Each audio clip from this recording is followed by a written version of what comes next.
a media partner for the summit.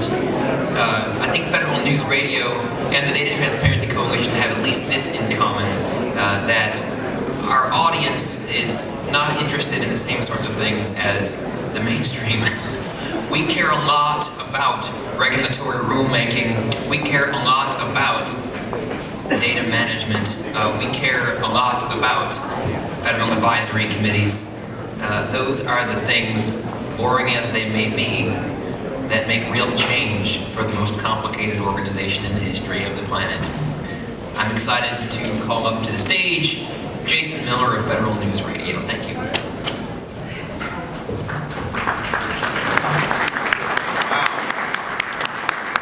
Clapping for the media, that may be the first. Thank you, Hudson, thank you. We have coined a term of art here at Federal News Radio, which, by the way, that's 1500 AM, your AM button. Who has one? I have, yes, it works. Use it, please, once in a while. Thank you, Dan. That's our 4 listeners. We actually have plenty more. We don't measure those. But as Hudson is right, we coined a term. I don't take credit for this, but I will use it. Boring but important.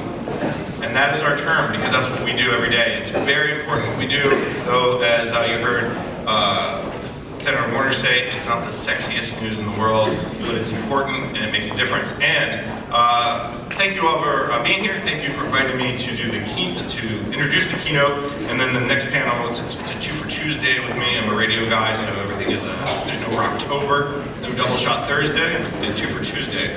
So our first keynote will talk for maybe 15, maybe 20 minutes. It's up to him.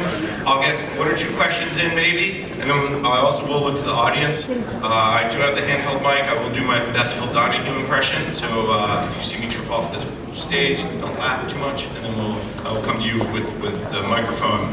I'm actually very, very excited for our first speaker, Dick Jimin. He has energy. He's wicked smart, and he talks really fast. So pay attention, because he's got some really good things to say. We did a pre-conference call, and I learned a lot. And I'm going to step off the stage and say, without further ado, Mr. Jimin is the chairman of the Government Accountability and Transparency Board, the GAP Board. He has a day job as well as the Director of Defense Procurement and Acquisition Policy. So is this one on?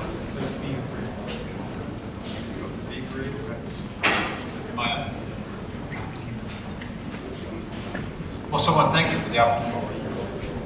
The GAP Board was established in June 2011 by executive. Its first chairman was Earl Devaney, who I last saw sitting back in the corner, who deserves much of the credit for getting the GAP Board off and running. And then since 2012, I have been the chairman. We have issued 3 reports. There was a report issued in December of 2011, a report issued in June of 2012. There was a report issued, I believe, in March of last year. And if all goes well at the GAP Board meeting tomorrow, the 4th report will be issued by the end of the week. They are all available on our website. What we're attempting to do in the 2 most recent reports is what did we accomplish in the prior year and what it is that we're planning to accomplish in the coming year. So from a strategic focus for the GAP Board, I'm going to leave as an underlying penning 2 specific things. 1, data standards, having standards for everything we do. For each transaction that we have, what it is that we do, where it goes for that transaction. And then having unique identifiers, the ability to have some place in that standard a unique identifier that allows us to identify that transaction. But with that as an underpinning, the 4 basic strategic focuses we've got. First is the reliability of the data. Having data standards, having the data out there is if the underlying data is not correct. Much discussion this morning with the legislative panel talking to the IGs and the ability of the IGs to come in and look.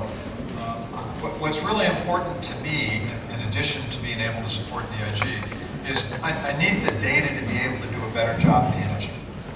It would be wonderful if the IG couldn't find fraud and couldn't find waste because we had the data to do it right the first time and not waste the money. So from a management perspective, the reason, and again, this is from my DoD perspective, the reason I'm all into this is I need that information so that we can do a better job spending money. And that we can do a better job being wise with how we spend the money so that we can provide more warfighting capability to the sailors, soldiers, and airmen. and Marines that we have. So to me, the usability of the data has two. I need to be able to provide data, actually I guess three principal features. I need to be able to provide it to the IGs so that they have the ability to come in and look at how we're doing and look over our shoulders. I need to be able to provide it to the public. And then as equally important to me, I need to be able to provide it to myself as the practitioner and the user to ensure that I'm doing the job well. And then the fourth tenet is just the openness. Getting the data so that it's available. One of the things the GAT board did was hold a public meeting, and I was somewhat taken. I consider myself very, very well versed in contracts. I can do contracts upwards, downwards, sideways, backwards, and forwards. I don't do grants very well.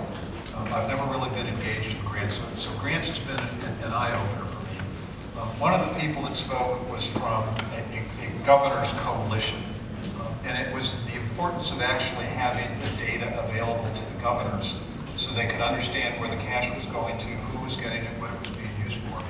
And like I said, I had not had that in my thought process. So from an openness of how do we get the data and how do we make it useful to people. The other piece was the total amount of spending and where we get. The GAT board has been focused on contracts and grants. Contracts and grants represent about a third of the money that gets spent.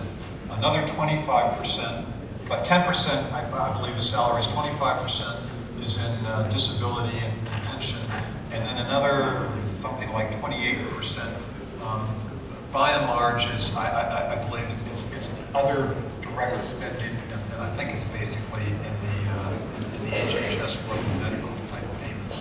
But how do we get that whole picture of all of that spending? So from a future, how do we expand beyond contracts and grants and then broaden up to the broader spend? So the GAT board, when it was established, was given no staff and given no money, which makes it for an interesting experience of how do you get anything done. We turned and we've created 4 groups of people. The first two, one is on contracts and one is on grants. The contract piece is co-chaired by the Department of Defense and by the Department of Interior. And a group of people that are focused on how do we get to data standards, how do we understand what the common transactions are, how do we pass the data back and forth. An advantage that I have in addition to the GAT board in my role, I also sit on the FAR Council, so I have the ability to open FAR cases and drive things through the FAR to get there. The grants community is not as far along as the contracts community. They spent a good part of last year identifying what were all of the data elements that were out there. And I believe the number was about 1,100.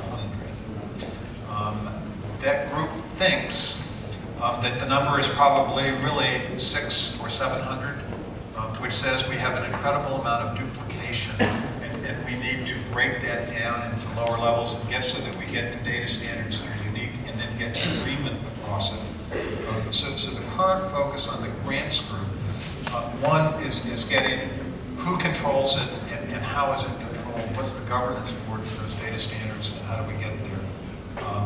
The next one is then actually identifying, taking those 1,100 elements that they've described and break it down. And then the third is in cooperation with the procurement group.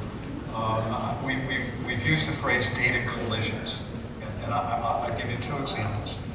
The one, in DOD, or I'm sorry, on the contract side, it's everybody on the contract side. If we put a DUNS number down, the only address that you're allowed to use is the address that's in CCR for that particular DUNS number. That's what's captured, that's what's brought forward. It's an FPDS-NG, it's what will be captured in USA spending. On the grant side, when you have a DUNS number, they can put whatever address that they want to use. So you have a DUNS number and then which address is it? You don't necessarily get a match, so it's not clear when we're talking and using DUNS numbers that we actually have the same 2 numbers of people. The other would be on just what is an obligation. On the USA spending, on the FPDS side, when we put a contract in place, we will tell you how much money we obligated, we will tell you what the total value of the contract is, we will tell you how much the options are. In the grant side, all you get is how much money was actually put on the table with that event. And so we need to come to grips with how we use those phrases and get so that when we're talking grants and we're talking contracts, that we have commonalities and the people who are using the data can understand and how it's used. And then there's a financial management group headed by Treasury that, at least from my standpoint, USAspending.gov to me is a misnomer. It's not about spending, it's about obligations. We have not yet broken the code for how we get expenditure data, the actual cash going out the door, and tying it back to the grants and contracts. So how do we go about doing that? And then the fourth group, I'll label analytics. The fourth group is headed by Dave Williams he's the IG at the Postal Service.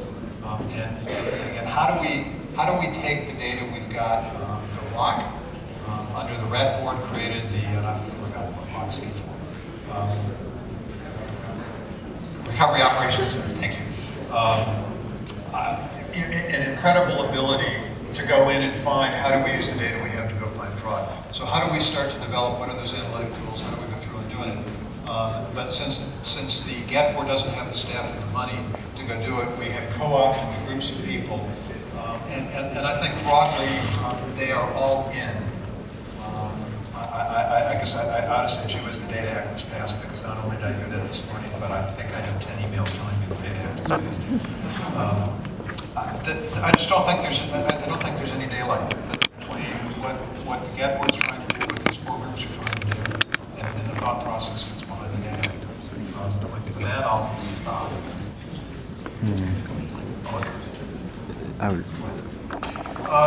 So I'll start on the contract side. We've opened up a FAR case that hopefully will soon be published in its final stage. They're called cage codes. It's how we identify a company to a specific location. And what we're going to do, and what we're doing with the cage code, is requiring that when a company goes into CCR and registers, that they will identify not only who they are, but who owns them. What's the next level up? So that we will have the ability, or you all will have the ability in FPDS and G, when you're looking at the cage codes, is to be able to simply roll the data up to where's the top. So we'll get not only what's the next entity up, but who's the last owner. And that will be added. We've gone to unique IDs. At least in DoD, we have had unique IDs from a contract number perspective for years. At least I think I'm now in my 44th year playing with this stuff. And it's been there since I started. We've taken that case and put it into the FAR to create a unique contract ID across the federal government. I will leave the agency unnamed, but at one of the GAT board meetings, we actually had an example where in a single agency, there were at least 6 different formats for a contract. What we're asking for is that the first number of digits will identify who the office is that's putting the contract in place.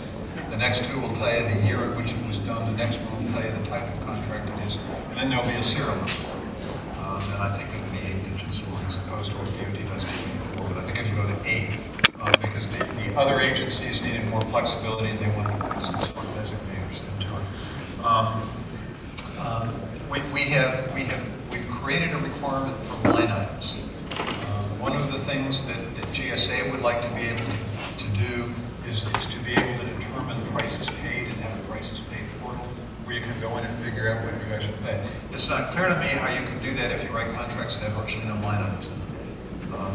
The statement of work is I want 10 of this, 10 of this, 5 of this, 4 of this, 3 of that, and it's all in one clump, as opposed to I have individual line items and I have an individual price for each item. So we've opened a case to get across the federal government what I will call line item accounting. That's got some interesting ones. Again, this the earlier discussion on from a grant side, actually getting to we have identified what the data elements are that are out there, and now moving to put a governance structure in place for grants that will allow us to get to it, getting those to individual data standards that we can stand to, which is what we hope to accomplish this year. And then finally, being able to get grants and contracts data to match. On the expenditure side with Treasury, and hopefully we will soon start to get, so how do I actually get expenditure data up. And again, back to the unique idea is how do I take, when you send to Treasury an expenditure of money, can I identify it to an individual contract? Can I identify it to a line item? So how much money is actually been expended? From my standpoint, I hesitate that the GAT board takes credit for that. But I think the GAT board has brought the groups together and has put a focus to it and has driven us to, one, the absolute need to get to data standards. I think that was a clear lesson learned out of the RAT board, and a clear requirement to get to unique IDs, so that we got the wherewithal to do that. And I think I guess we ought to, the GAT board can take credit for putting the focus on it and driving it and getting individual groups of people in the agencies to go do it. I'm going to tag back to the cage code conversation because I was at a hearing, I don't know, maybe it feels like a month ago, it's probably more, where Senator McCaskill, I think, brought up the fact, yes, that when you look up someone like Lockheed Martin, and we're just going to pick on Lockheed, so if you're from Lockheed, I'm sorry, we're picking on you. We always pick on you. There was 40 different instances in the SAM, System Forward Management, for Lockheed. There's Lockheed Martin, there's Lockheed Martin Corp, there was L Martin Corp, there was LMC. Is this what the cage code hopefully eventually will solve? Is have that top line, and you can see all the children from the main parent? Yeah, so in CCR today, and actually in the cage code process today, each cage is unique to a specific facility. So requiring and capturing what's the next entity up and what's the top entity will give us the ability to be able to do that. Yes, that's exactly what we're trying to do. Right, I think that's very exciting because as someone who does spend some time in USA Spending and does look at contracting, knowing who we're talking about is important because you do have multiple names. You brought up the Data Act briefly. I know it's not signed into law yet, and that does preclude you maybe from really getting into the down and dirty details, but are you able to offer just some broad perspective about the Data Act as it relates back to the GAT board? Was it thinking between the GAT board and the Data Act, or looks like maybe very similar paths? I think for on the assumption the Data Act has passed is what I last read last week. I don't think there is anything that the GAT board is doing that is at odds with the Data Act, and I think will move us down the path to being able to get to the pilot that they talked to, and being able to get to much better data transparency. Very good. There was a lot of promises on that legislative panel to hold your feet to the fire, so I think that's going to be you. Having testified, how's your feet doing? Having testified before Senator McCaskill probably five times, I understand they can hold your feet to the fire. There you go. All right, I'm going to stand up, not trip down the stairs. Are there questions in the audience? There was one in the back. Very good. I'm going to ask you that you at least tell Mr. Chipman who you are. That's Brian Friel. There you go. I can tell you who he is. Brian Friel with Bloomberg. Could you talk a bit more about the traceability from the budget to the contracts and any effort you have underway to improve the use of, say, Treasury account symbols or that kind of thing in the contracts data so that those connections can be made more easily? So I'm going to do this from a DoD perspective, if you don't mind, because I can't do how everybody else does it well. One of the issues that we have is I get an appropriation, I get it down to a line of accounting, and then I write the contract, I put the line of accounting in it, and I can run it up to the general ledger. What we have had difficulty doing is how do I cross from the line of accounting to the contract and tie those two together. The comptroller has worked very hard on a standard line of accounting. There are efforts from a Treasury perspective and from an OMB, OFFN perspective to get to a standard line of accounting. What we're looking to do is to get, when the line of accounting is created and it is sent to a contracting activity, is to identify the product service code right up front, it's a 4-digit code, so that we've got the object class and the product service code. Everything that's in FPDS-NG today or is in USA Spending today has got a product service code as an identifier. If I have in the line of accounting that tie back into the appropriation piece by object class, then I'm going to be able to take the data I have on the contract side and the contract databases. I will be able to tie it to the financial databases. So we're working really, really hard to be able to do that. The first time somebody talked to me about it was Danny Warfel, he was OFFM, working with how could we get it across so that I could go from appropriation down across to a contract back up to John Ledger. So we've worked really, really hard to do that. I've been working on that probably for 2 years. I think we're almost to success. Almost to success. All right, last question right here. My name is Helena Sims. I work for the Association of Government Accountants. One of the things I was curious about is you had mentioned that you're going to establish a governance structure for grants. Could you tell me a little bit about what that structure will be, what its purpose is going to be? So I used to refer to questions and answers as Stump the Dummy. Amy Hazeltine, who I think is 2 panels after me, from HHS, can much better describe that. But akin to data standards, on the contract side, we're going to drive data standards through the FAR.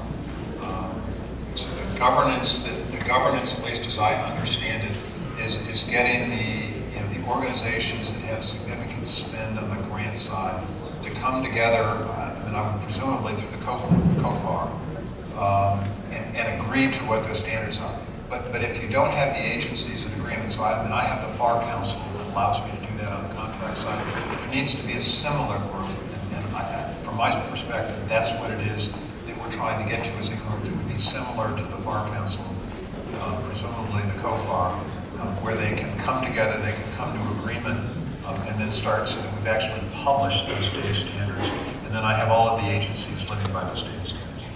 But I would ask that question of Amy and see if I can tell any lies. Excellent. All right. Unfortunately, though, I've just been alerted we are out of time with Mr. Ginman. But I did also just get an alert from someone in the crowd that the White House has announced they will sign the Data Act. So there's a little bit of breaking news for you. Please also help me thank Mr. Ginman for his time. I think you're going to be around, maybe? He'll be around, maybe. So you may want to catch up to him if you have further questions. Thank you all for your participation. And stick around. We got one more panel. That one will be much more exciting. The transformation of federal spending from disconnected documents into open data, some may say it began almost a year ago when President Obama issued the Open Data Policy, which requires data standards and publication across the government. But the Open Data Policy doesn't give us the necessary infrastructure, doesn't make it anyone's job to standardize and publish spending data.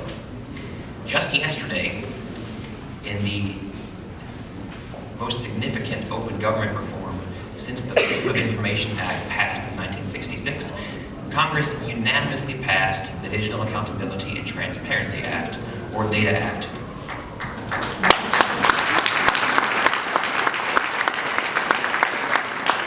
Which does just that. And we're excited to have 2.5 of the 4 sponsors, one of whom is in traffic, will be here in a minute.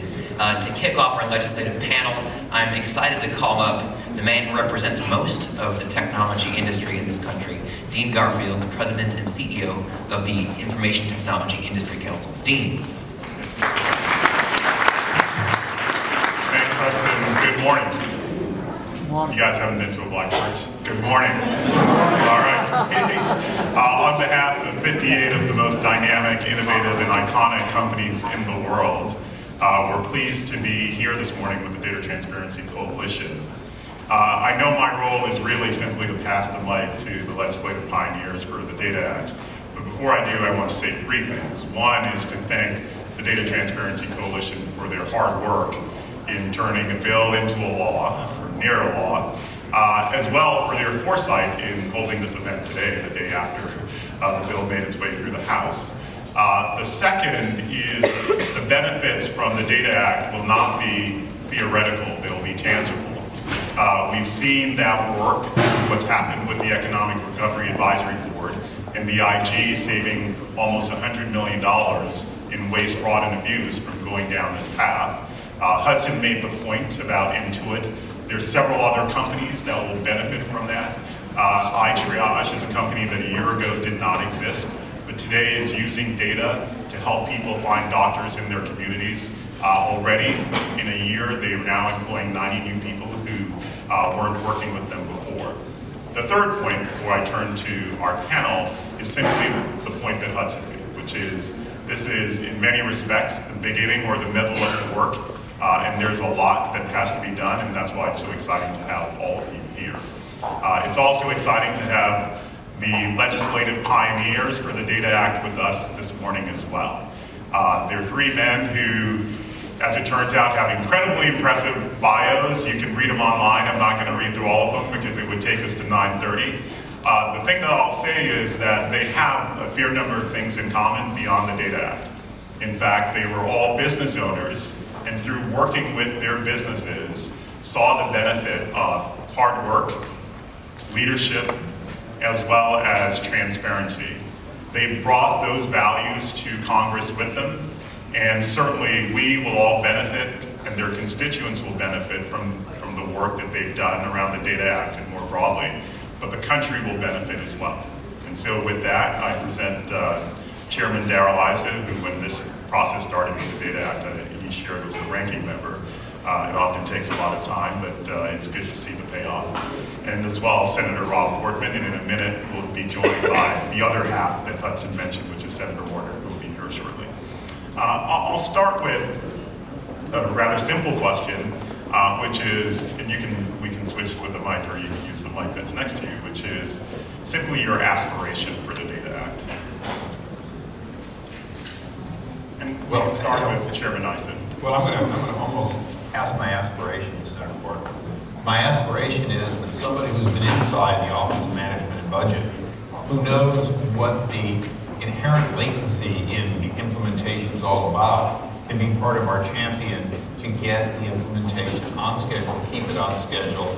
Because 2 years from now, we expect to have recipient reporting properly modeled so that grants and other government spending have a reason to flow through us.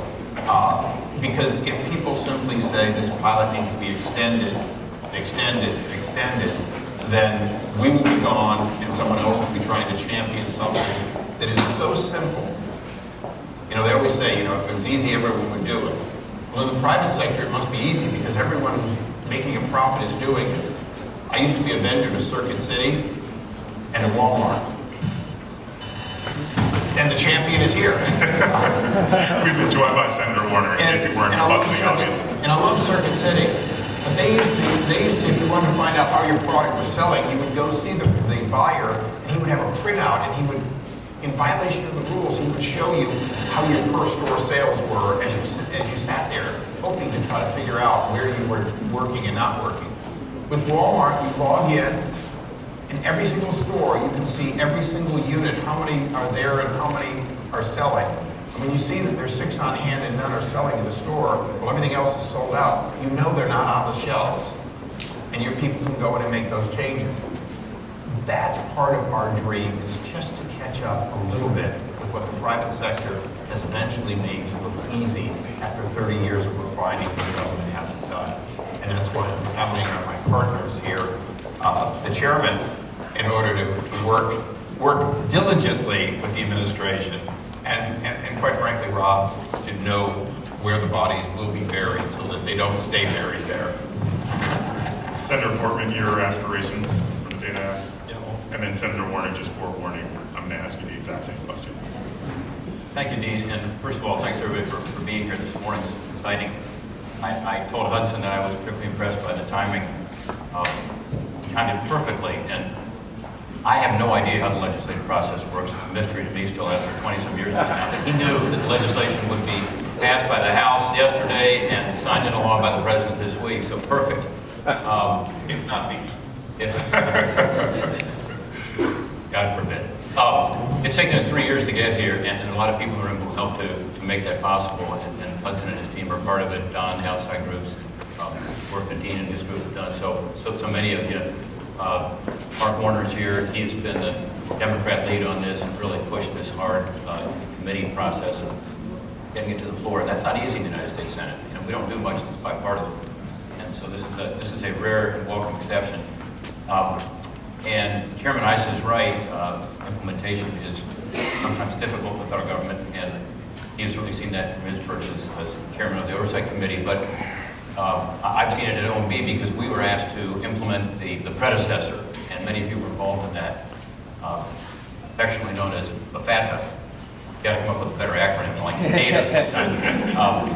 But we were perplexed and frankly didn't have the tools to do it. As some of you know, had to go outside to a nonprofit to find the initial platform before the Doug Spending website could be created in the government and meet the statutory deadlines. And we frankly had to show some dexterity that isn't normally in the bureaucracy. So that's part of the challenge. As I see it, and part of my aspiration would be that OMB and Treasury working together, do let the agencies know the importance of this and push the agencies hard. OMB is pretty good at that. There's some OMB folks here. You asked, I knew where the bodies were buried. Chairman, I said some of those bodies are still there, and OMB is still buried. And thank God, because there's some really good expertise. And it's a question of standardization of data, getting the best data, making it useful, making it accessible. It was noted earlier that we all have a private sector background. One of the things that we're trying to do is also ensure that the private sector has access to this data appropriately so that we can use this as an economic growth tool. So it's not just about, as important as it is, accessibility and usability for us as taxpayers to ensure that there's accountability in federal spending at a time of almost $18 trillion in debt, and obviously a lot of pressure on the federal budget. You want every dollar to be used most effectively so that we can get the debt down, so that we can prioritize programs that we do believe we're doing a good job to provide funding. But it's also about creating almost a new entrepreneurial spirit in government and the private sector working together to take some of this data and use it in ways that helps create jobs, helps create economic growth, helps taxpayers to be able to access it more seamlessly. So I'm excited about it, and I do believe that we have a role to play with you all still. There are a lot of people who are going to be given this hard task of implementation, which is even harder than the 3 years we took to try to get this passed. And we'll be there to help you. So we're going to hold your feet to the fire as appropriate, but we're also going to be there to try to help you and make sure it can be successfully implemented. It's not something we're going to see in the front pages of our newspapers back home, frankly. This is not the most politically interesting or sexy topic. Virginia, California, or Ohio, which is really important. I appreciate what Don said earlier about the importance of it and how this is a seminal piece of legislation that if properly implemented make a huge difference. The way the federal government operates, protect accessibility.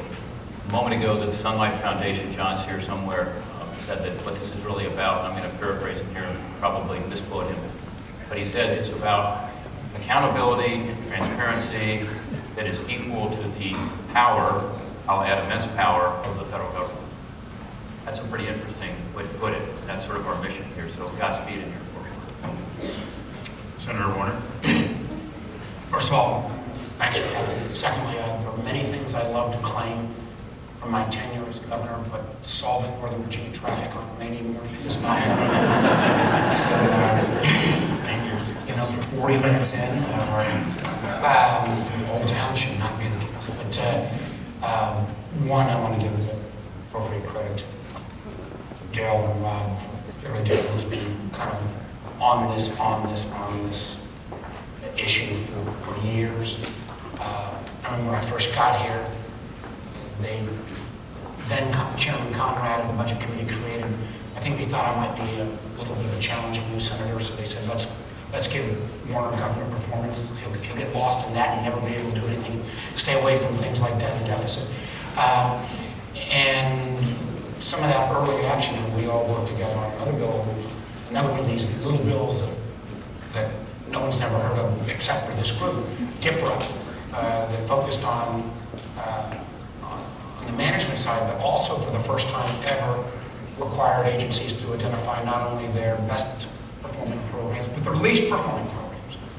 But as I kind of dug into this, having had a background again similar to my colleagues here, from both business accounting and state government accounting, I thought I kind of knew my stuff.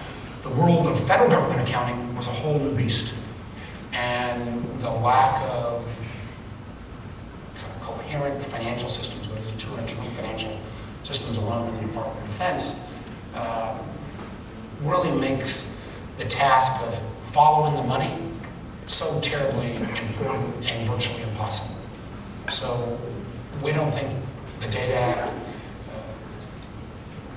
Congressman Issa and our original versions were probably even a little bit stronger, but we've got something now that has actually passed. I echo what has already been said. A lot of good folks in the administration. It has been an interesting path getting, I think, some parts of the bureaucracy to realize this really is Congress's intent. You need to let this information get a little more sunlight. You need to let there be a little more transparency. We need to be working. This will not happen overnight, we realize, but the common financial standards and the American taxpayer and all of us deserve that in an era when every major private sector enterprise can follow the money. We ought to be able to do the same at the federal government. So we are going to need, because I think even as recently as last night, I heard some concerns at the senior levels of the White House about, well, gosh, is the implementation still too quick and so on. We look forward to a collaborative effort, but as Rob has said, we're going to hold your feet to the fire. Saying it just can't happen at the federal level while it's happening in every other major enterprise, not only in America, but in many other countries around the world, just isn't a good enough answer. So we think this will be a tool that will be of a great asset to us as policymakers. I think it'll be a great asset to those who follow. But and candidly, nobody, I think we all sometimes, the general population's view is that there may even be more waste in federal government than there is. I think if we can actually follow the dollars, we may be able to, for those of us who do believe the government has an important role to play, we'll be able to make a better case if we can follow the dollars down to that actual recipient, to that actual grantee. Last one I'm going to make as the last one here. It doesn't get as much emphasis in the bill, but we also look at the duplication piece. We're going to be constantly asking our federal workforce to do more, to do more, to do more, candidly with less resources. So if in part of this is a management tool, we can say, we're going to actually look at trying to get information that is across silos. But if in that process we can eliminate some of the duplicative reporting, let's make sure we do that as well. So this should be a win-win across the board. I'll ask two questions and then you can answer whichever one you want. And Senator Portman made this point, which is this is not something that folks back home necessarily follow. Maybe there's only 3 members that know what structured data XBRL is. The first question is, why should folks back home care? And then the second is, what should the folks in this room, or what can the private sector more broadly do to ensure the success of this effort? You can answer either of the 2 questions or any other one that you want. Senator Portman, since you raised your hand, why don't you go first? I was going to follow on something that Senator Porter said. And I'll try to answer your question as to why people should care, because I think they should. This is, again, this is important legislation that affects all of us as taxpayers and affects our economy. But Senator Warner and Chairman Issa were careful when they initially structured this legislation, worked through the hearings, worked through the process, talking to many of you today, to ensure that the implementation standards and the time frame was realistic. So I agree with what Senator Warner said in the sense that we're going to hold your feet to the fire, but there's 3 years in implementation. So this is not something where we're going to be logging on to usaspending.gov next week and be able to see all the transparency, uniformity, and comparable data and detailed data, granular data that we'd like to see. Frankly, it's frustrating for all of us because we're all impatient and a lot of numbers of people in this room. But we provided in the legislation what we think is a very realistic time frame. So I just want to make that clear. It's not that we have passed another bill that's impossible. We took our time and consulted folks in government and folks outside of government who've done this before. So we are going to hold your feet to the fire in the sense that we think we've created a reasonable platform. If not, we need to hear from you. And finally, I guess, just in terms of the importance of this, going back to what we were saying about the deficit and the pressure on federal spending, and Senator Warner's comments about the importance of government programs, this is going to be, for the next couple decades, our lives. No matter what we do to try to get from out from under the historic debt we now have as a percent of GDP going up to historic levels over the next couple of years. And unsustainable over time, there'll be more and more pressure on every program, on every agency and department. And this is a tool that can be used to ensure that we are in a more appropriate, merit-based way looking at following every dollar, following every program, ensuring that there is, in fact, accountability I talked about earlier, that's equal to the size and scope of the federal government. So I think that's why this timing is really important. And I do hope that in Congress we will begin to undertake these measures, to actually look at programs and analyze them, because if we don't, we are obviously going to be in an unsustainable situation, letting down future generations and not allowing this economy to achieve potential.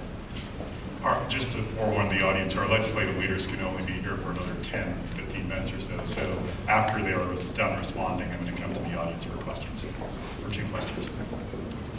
I guess we'll move down the line for the first time.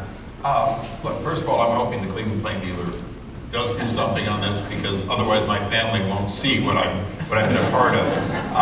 As a Californian from Cleveland, I always remember that I do have a senator from the rest of my family.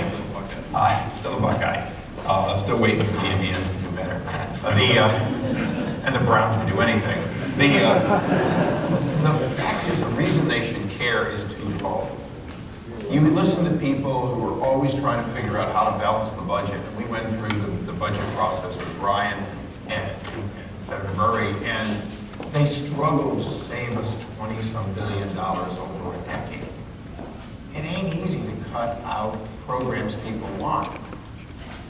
But I really believe that nearly $500 billion in waste, duplication, fraud. Quite frankly, if you can't count something, you can't manage it. If you can count it, you can begin to find the places that can be culled with no loss of benefit to the American people. Lastly, we don't know what costs, and we don't know, because we don't know what things cost, but we also don't know what pays. My committee oversees the census. Nothing makes people yawn more than hearing about the census, with the possible exception of postal reform. But everyone here knows the database that comes from the census pays. It doesn't cost. It costs a fraction of the benefit of knowing all those demographic information and so on. Companies rely on that directly and indirectly through thousands of products. We can't do that for most of the government. So why should people care? Because we could eliminate the vast majority of $500 billion of deficit through efficiencies and elimination of fraud. We can't do it if we can't count it, we can't find it. So whether it's internal government, external watchdogs, that's what this is all about, is the idea that we can do better without doing less for the American people. And I would just play off that a bit. Not to go back again to my former life, but we had a structural deficit in Virginia. We went through a series of changes. I kind of got obsessed about these same issues, and it was right. It didn't get a lot of press coverage, but we did find a couple of examples where it was managing our real estate portfolio better. I always use the example of lowering the price of light bulbs by multi-purpose purchasing from 33 cents to 23 cents, and we bought a heck of a lot of light bulbs in the state of Virginia.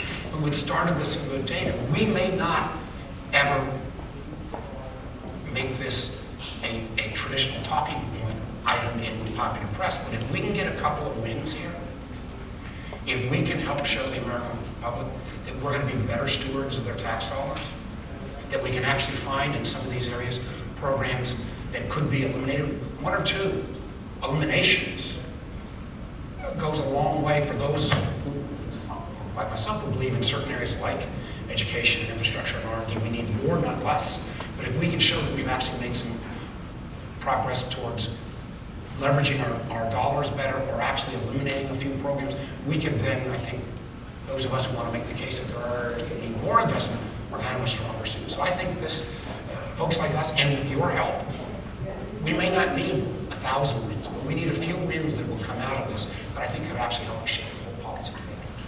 Thank you. Audience questions? We only have time for 2 or 3, so why don't we, actually I won't start in the front. Let's start all the way over. We'll start wherever Hudson hands out that money.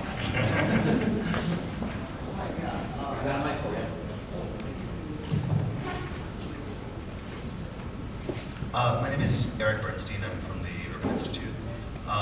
I was wondering, we've heard a lot about accountability and about how data accountability can impact budget on the front end.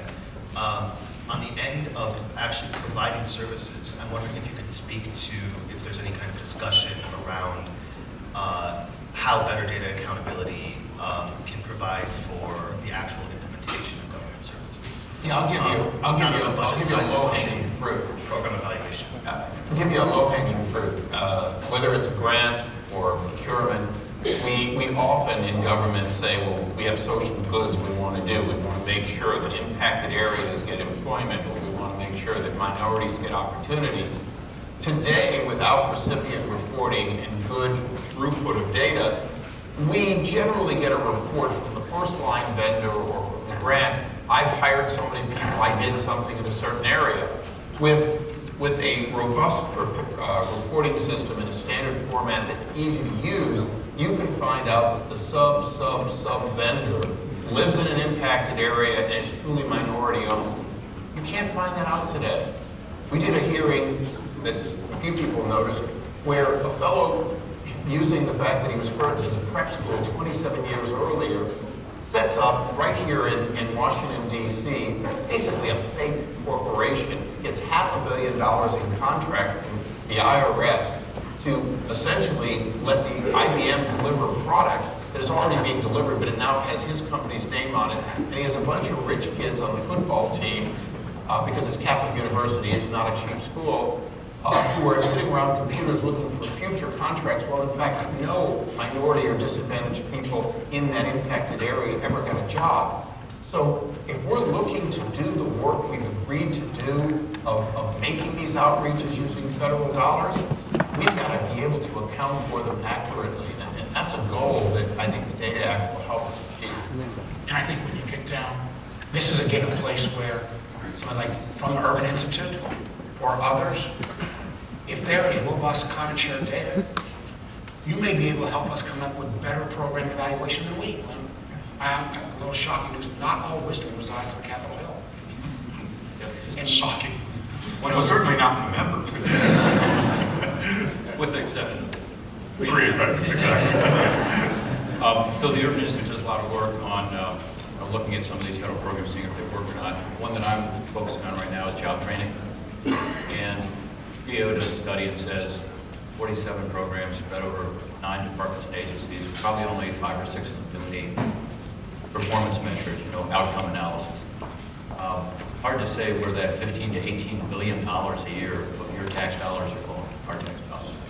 And so it's an example, and I think Daryl's absolutely right, Martha's right, and the additional part of this that I think we all need to work on is to put the performance measures in as well. Because just because you have the data doesn't mean that in the job training program or in the procurements that Daryl's talking about or the contracts that you use that data appropriately. So I almost think, not to...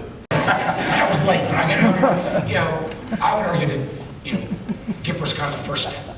You got to narrow, if an agency's got 30 goals, you don't have any goals. If you don't have, and we know some basic management, if you don't have few clearly identifiable goals that you can measure on a regular basis, that gives you the goals piece. It also does some forcing of the agency to identify top performing and least performing programs. I'm all in on Rob's suggestion in terms of workforce training.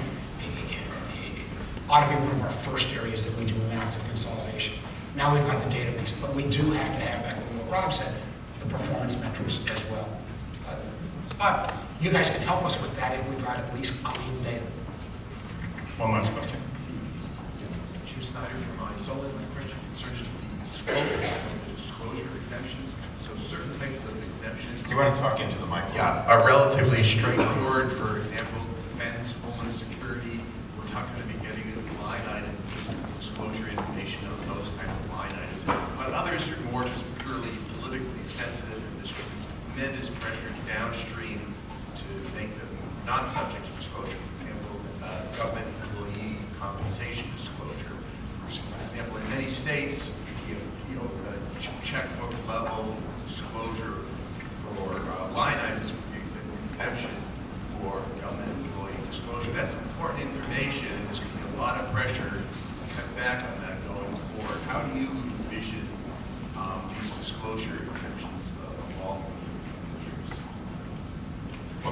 be brief, but I'll go first.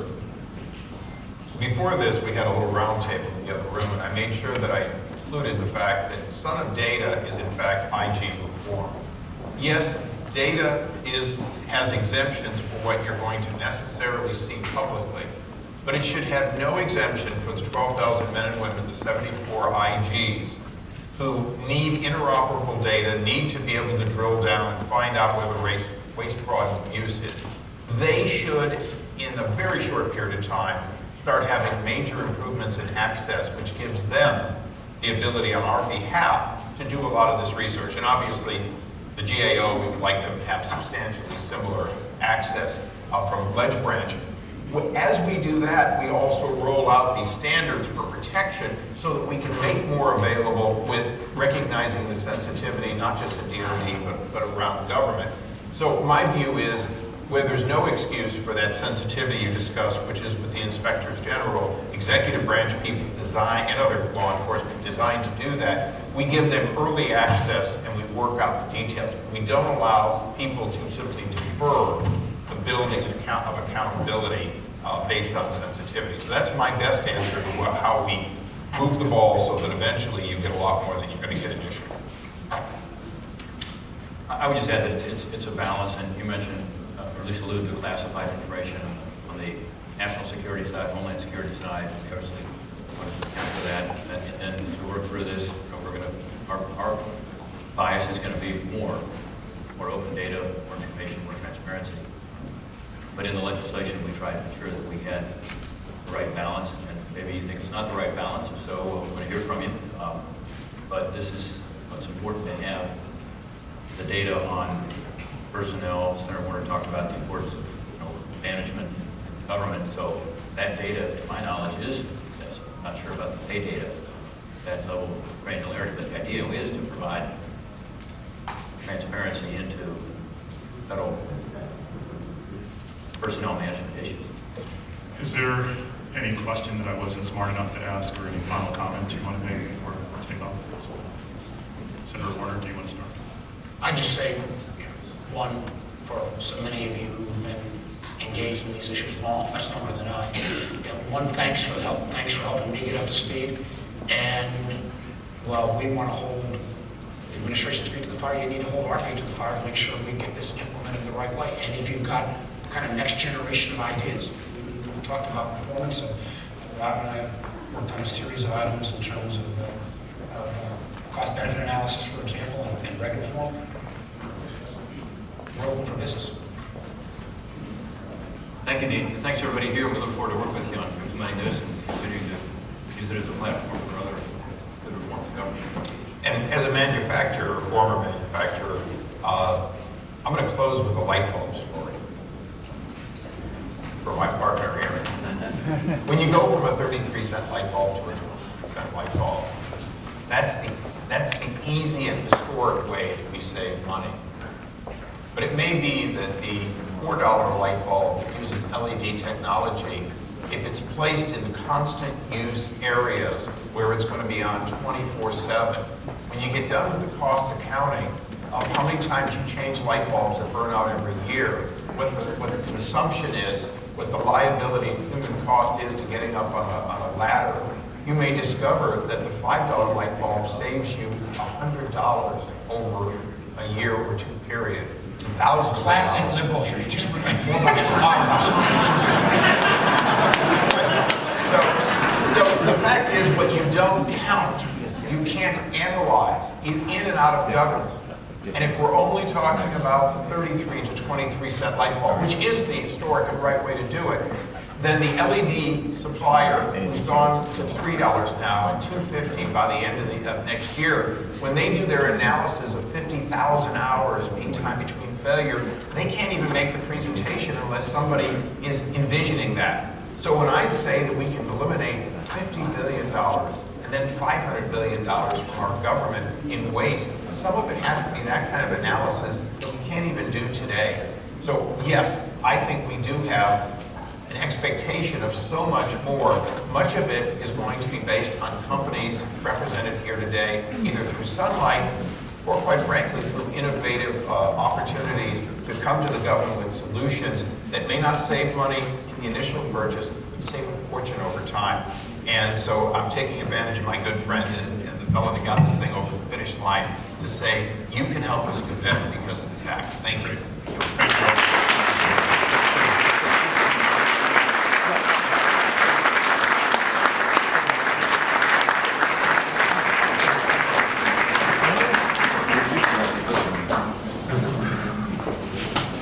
There's a fair amount of lobbying going on out here, by the way. Both registered.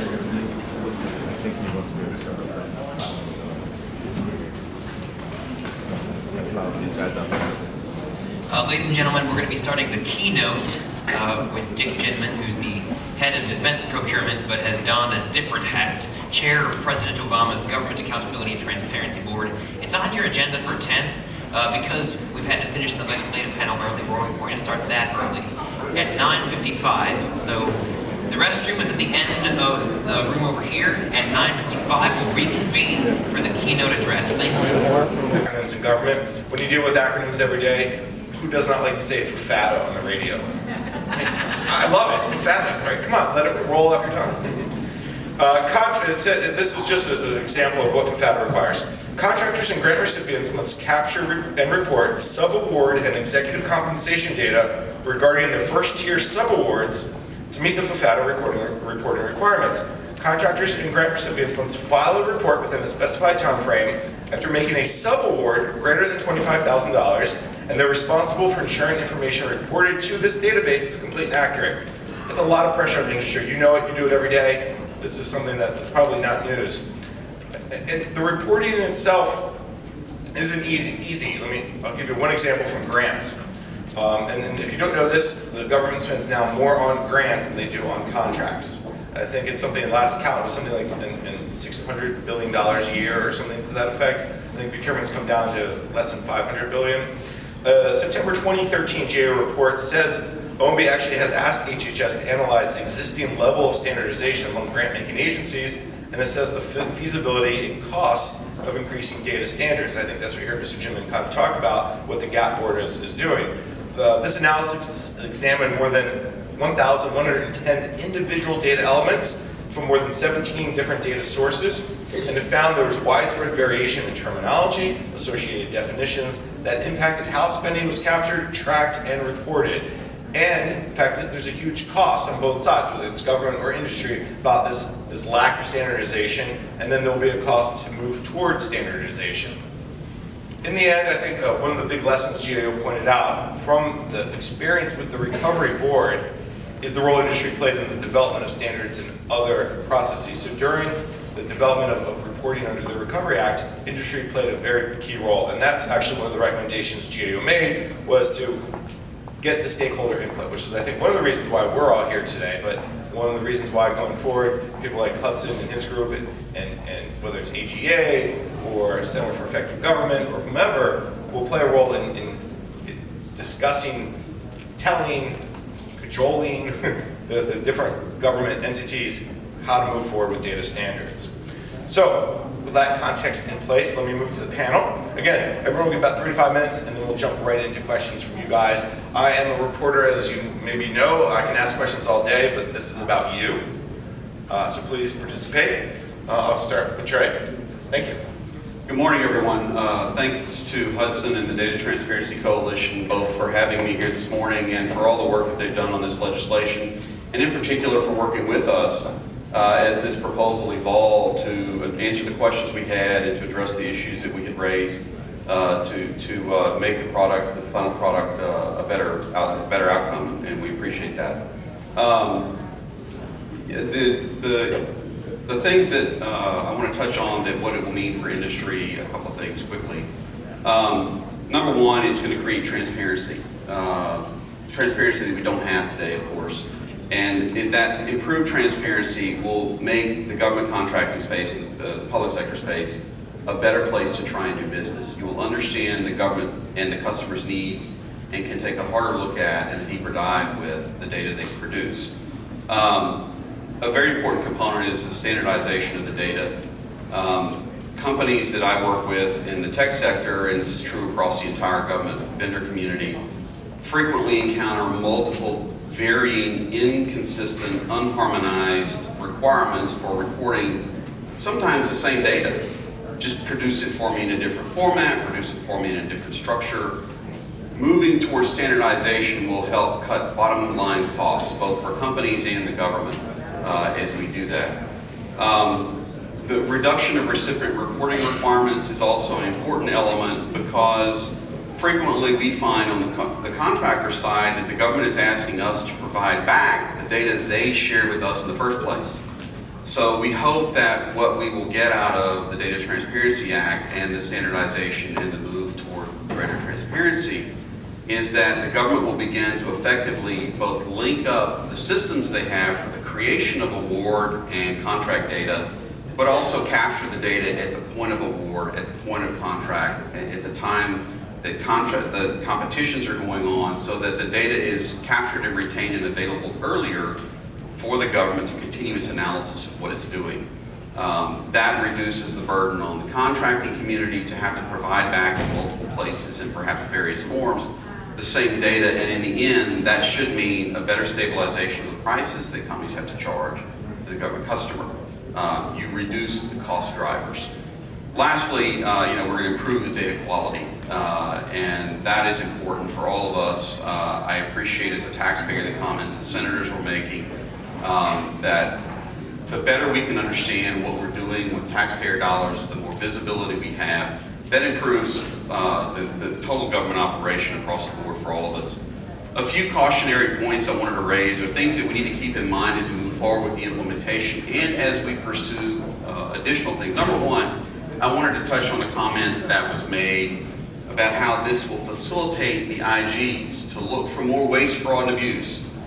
That is not a perspective that we believe is as beneficial as we can push forward with this data. We believe it's important not to look for where we spent spent money poorly after the fact, because we never get the money back for the taxpayer. We don't avoid wasting dollars.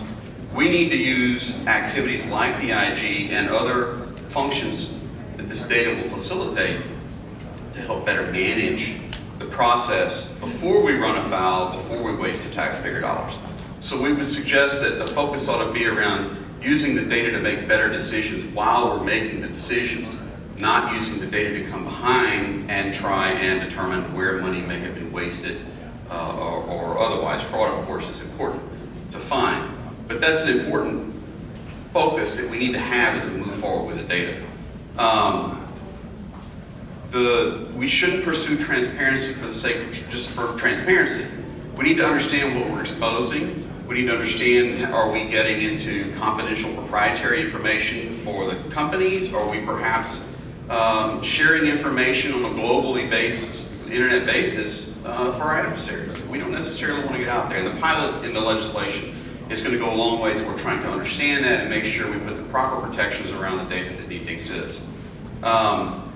And then lastly, I'll touch on an activity that we hope we can participate in and others, is that the standardization itself of the data, we hope that it will look toward industry and look at the global industry-driven, consensus-based standards that exist around data standardization as a basis and not create a government-unique one. And we hope to play a part in that so that when we do this, this is data that global corporations can use globally, not just for the U.S. government customer. So I'll stop there. Actually, I'm going to jump into moderator privilege. Yes, sir. That's why I'm a reporter. I can't help myself. One of the things you said was cut bottom line costs. Just a quick follow-up. Do you have any data on the bottom line costs? Like, do you have an estimate?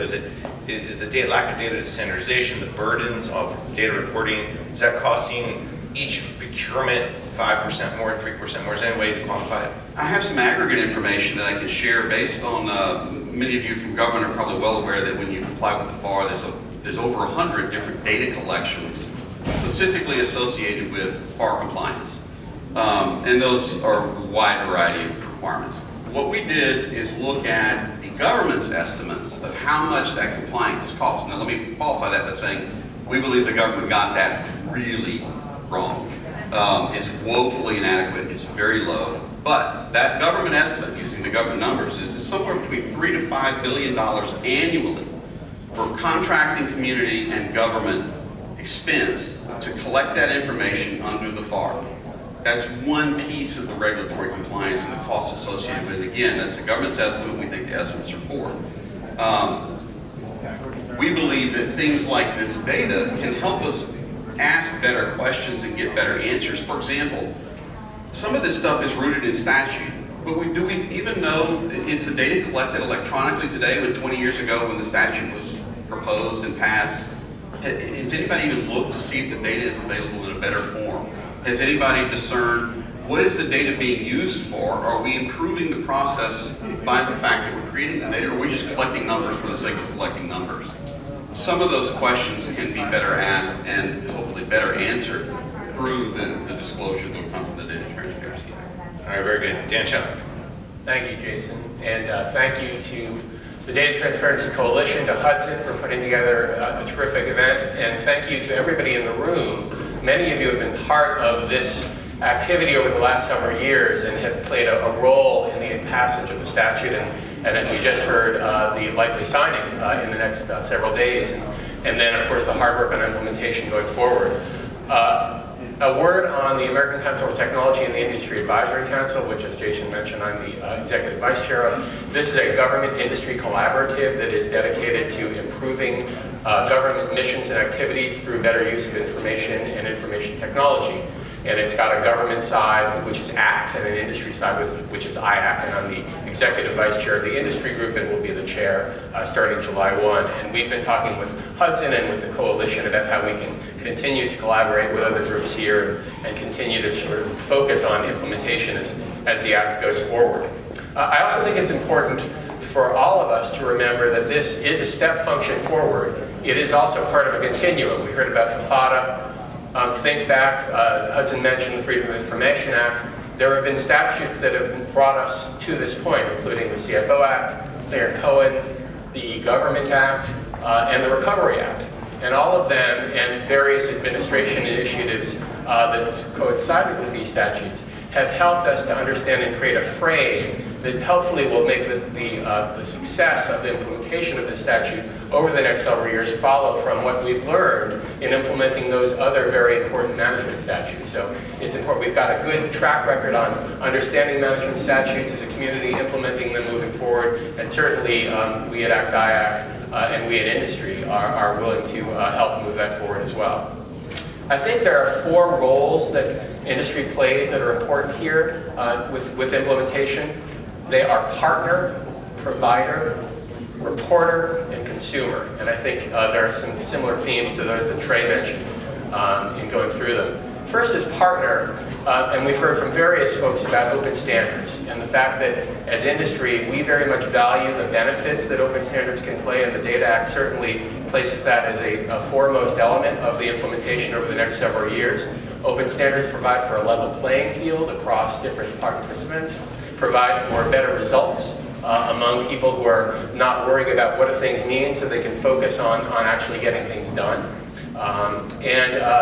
Things like global engagement, technology independence in standards development, and standards that are implementable by the software community, both in government and industry, are very important elements of a standards process going forward. As a provider, those of us in industry who work as contractors or who receive portions of that $500 billion in spend that we heard about earlier, it's in our interest to be the best partners possible and to help government be as efficient and effective as possible. And it's important that transparency, in addition to providing for accountability, we heard also earlier in the discussion with the members of Congress, it can improve efficiency and effectiveness in very significant ways, especially in an era where money is spent and services are provided across agency boundaries and from the federal government down to the state and local governments and even into the nonprofit sector, and allowing for greater transparency and greater understanding of what things mean as they move across these different organizations, so the organizations don't have to get into discussions about, well, did you mean this or did you mean that? Understanding where the money is, how the money flows, that can help all elements of this chain of delivery and create for more effective and efficient government as a result, which is certainly in the interest of the industry partners working with government. Third is a reporter. Trey mentioned reduction in regulatory burden. In my hat as a former member of OMB's Office of Information and Regulatory Affairs, I salute any attempt to reduce regulatory burden, and clearly reducing burden for the business community, as it will be done under the pilot project under the Data Act that will be led over the next several years, and we'll see results of as it's implemented.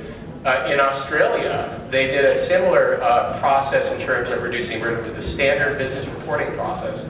And I think they found that they saved about $800 million a year for the economy through going through this process in a smaller economy, certainly than the US. So the benefits of this type of reduced reporting burden can accrue both to the business community and to the economy at large. And then finally, as a consumer, it helps all of us, business, nonprofit, government alike, to understand more about what our government is engaged in terms of activities across agencies, so that we all can spend more time on solutions and programs that provide benefits and less time trying to figure out who's on first. And that's a real important promise of the implementation of this statute.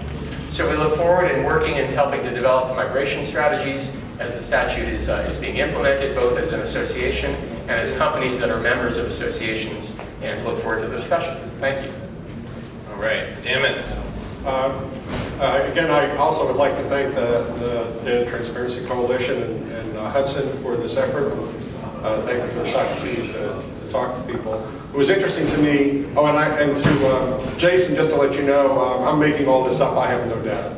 So it doesn't matter what question you ask, I won't know the answer. It was interesting to me just hearing some of this, because when I was the CIO in transportation was when FOT was passed. I guess Senator Portman then in fact was in charge of OMB right around the same time when I started over at DOT, and it's interesting how far we've come. So I'm going to try and take a little bit of I'll talk for a second about the nonprofit I work for, but then talk a little bit about my context from my normal cynical perspective, starting with, but ending up with a little bit more hopeful comment, which is unnatural to me, so we'll see how that goes. In terms of this overall thing, and then as maybe the questions also deal with some of the industry issues. So just very briefly, AMARC is a nonprofit, the goal of which is to increase the interaction of academic institutions with the government. We started in the last year. I was encouraged, in fact, by the government to do that. One of the things I've been talking to some people here, if people here are from academic institutions or whose corporations, or if you're in government working with institutions that might be interested in working with us, be very interested in, we'll be having a conference in June talking about big data, and I'm finishing up putting together an academic panel, so I still have room for one or two more to be added to that. So if you think your people would be interested, I'd be interested in talking to them. So I go back a long ways. I don't know how many people are old enough to remember Paul Strassman. Paul Strassman was about 100 years ago. Was at the Department of Defense, was going to organize and rationalize all the DoD data there. And I remember writing a column, it's got to be 25 years ago or whatever it is, talking about how many different fields the Department of Defense had for the eye color blue. I don't even want to ask what the number is today, but I have a feeling it's still not down to 1. So this has been a problem that's existed for a very long time. I commented in one sense, in a cynical sense, OMB and Treasury, in a sense, could have done this already. They didn't need this law to do this. I mean, they have the authority, OMB certainly has the authority to allocate funding for IT systems that follow some set of standards, defined standards. So it's obviously, there's a lot of hurdles to overcome. I think this law, the law that passes and is going to be signed is a great tool, another toolkit that will be available, and it does what some of these other laws have done. It'll make visible the requirements over time, and one of the things that no one in government service wants to be, at least at a senior level, is embarrassed by not meeting some of these requirements. It gives tools to the IG office to check some of this stuff. It requires web publication of data. So there's a toolkit. But we should not minimize the fact that this is not going to be easy to do. Because if it was easy to do, it would already have been done. Because it's so immensely logical to have this happen. Unfortunately, people have day jobs, and they give funding to do their day jobs, and part of their day job is not necessarily strictly to come up with standard data items. On the other hand, there have been some positive steps that have been done when they're related to mission. And the example I often use is NEAM. If you're not familiar with it, you should look it up. This is a program that was initially started between DHS and Department of Justice, and I believe HHS got added to it, where there's a whole series of data standards that are set up to allow these agencies to communicate back and forth in terms of data. Originally started off around legal, judicial, security incidents and things like that, data, but has expanded far beyond that. Now it has become a very robust item. And this was again done because the people with mission responsibility felt it was important to them to do their job. And that is always the most important way to lever all of these programs. Efficiency is a good thing and infrastructure improvement is a good thing. But the most powerful story is how does it improve the actual delivery of service and mission that the government is doing. So I think one of the things that industry has to deal with is how do they use this stuff and focus on mission improvement and not just efficiency, though that's important too. And the final thing I wanted to say is, at the same time, you can see this trend line going in a very broad cultural sense. At the end of the day, much of these things are cultural and organizational, not technical, and not, it is why is this a good thing to do? You find this conversation going on much more robustly. You can see it from when I was in government until now, how much it's moved forward in terms of shared services and so on, in terms of sharing data associated with security, data paloozas. I can assure you when I was at DOT, we would never use the term data palooza, nor know what it meant. So what's happening there is it's becoming, as opposed to the past, where we do our regular way of implementation. And if it was unusual, we would then figure out how can we standardize it. The first thought today is, since particularly we're going to the web and online activities, how do we come up with something that's much more standard and able to be shared, and then going to the implementation. So I think the conversation has changed dramatically over the last 2 or 3 years, which is makes me a little bit more optimistic. And Dan is rarely optimistic being a Cavs fan. We have many conversations. He says no data, but we can talk Adam modes all day. I do want to throw one question to the panel and kind of play off what Dan said. Dan, you said implementation will be hard. I think that's the common refrain when we talk about anything in government. And I think each of you bring a different experience. Dan Chunuk, you bring your experience of the eGov Act and the joy you had of helping to author that, though you won't take credit for it. Trey, you've been around enough to know that different initiatives have come. Is this a different time and that implementation actually will be maybe easier based on what Dan Mintz just talked about? Is people understand the value of data? When FAFATA first came out, was FAFATA ahead of its time? Let me start. Pick one. Dan. So each of the statutes had their own time. I would say what's fundamentally different now and what the Data Act really can leverage in terms of implementation is that technology is different. The fact that you have analytics technologies, cloud computing, the ability to look across data sets and link them together in ways that you could never have dreamed of except for doing it by hand with a lot of human effort over time until about 5 or 6 years ago probably, maybe right after FAFATA was passed. And though the advance of that technology, which many people here in government and in industry are working with every day, allows you to hopefully look across and solve some of the harder issues that have been heretofore in terms of thinking from a government-wide systemic point of view in implementation.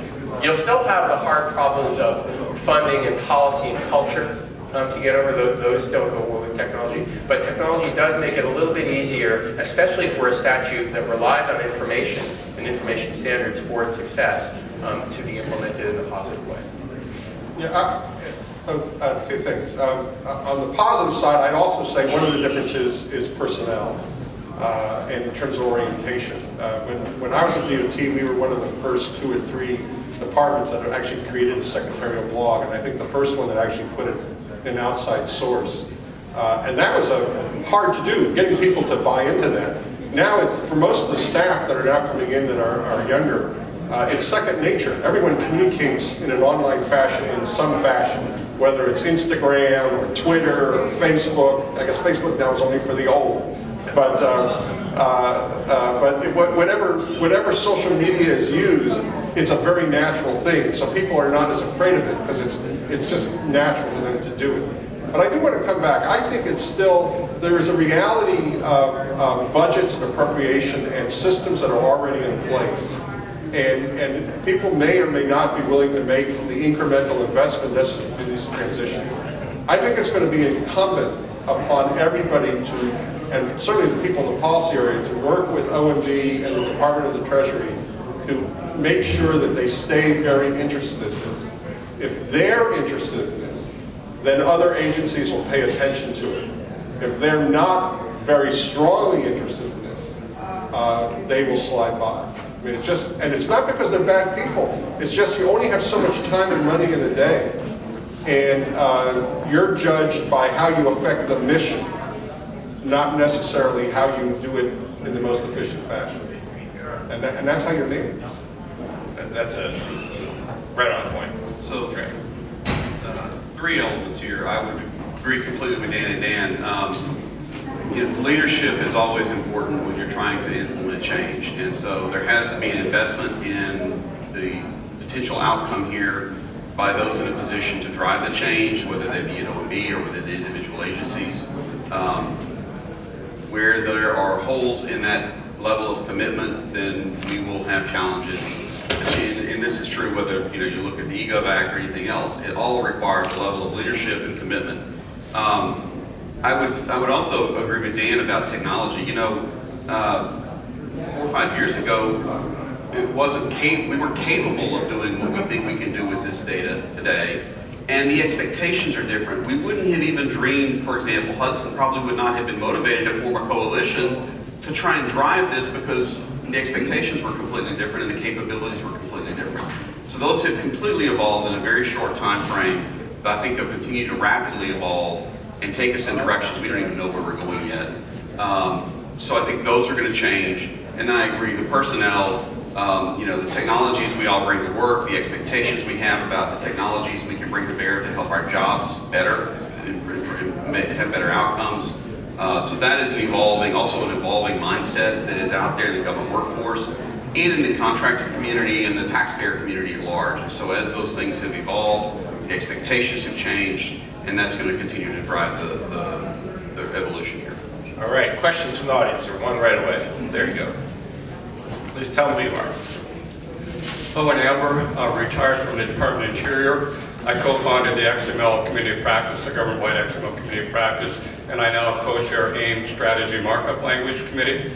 Dan Mintz has emphasized the importance of mission, achievement of government objectives. There is a provision of law, Section 10 of the GIPRA Modernization Act, that requires that all federal agencies to publish their strategic and their performance plans and reports in machine-readable format. The Act does not say an open standard machine-readable format, but one would hope that's where we're headed. I would just encourage the panel and everybody in the audience here to keep an eye on how the GIPRA Modernization Act is implemented so that we can more easily discover and track how effectively agencies are actually accomplishing not just their broad mission statement, but their more explicit goals. Yeah, this is a sad comment that I probably share with the other panelists. I actually enjoy talking about the GIPRA Act, that's just really unfortunate. See, we're worried about Dan. You mean GIPRA? Right. The 2010, GIPRA 2010 modernization, right? Modernization. GIPRA mob. Yes. Regardless, I believe for some time that that's sort of it's been overlooked in terms of its importance, and that combined with laws like the Data Act has the potential of having a dramatic change in how government performs over the next 3 or 4 years. The teeth in GIPRA, assuming that they're taken seriously, are pretty substantive.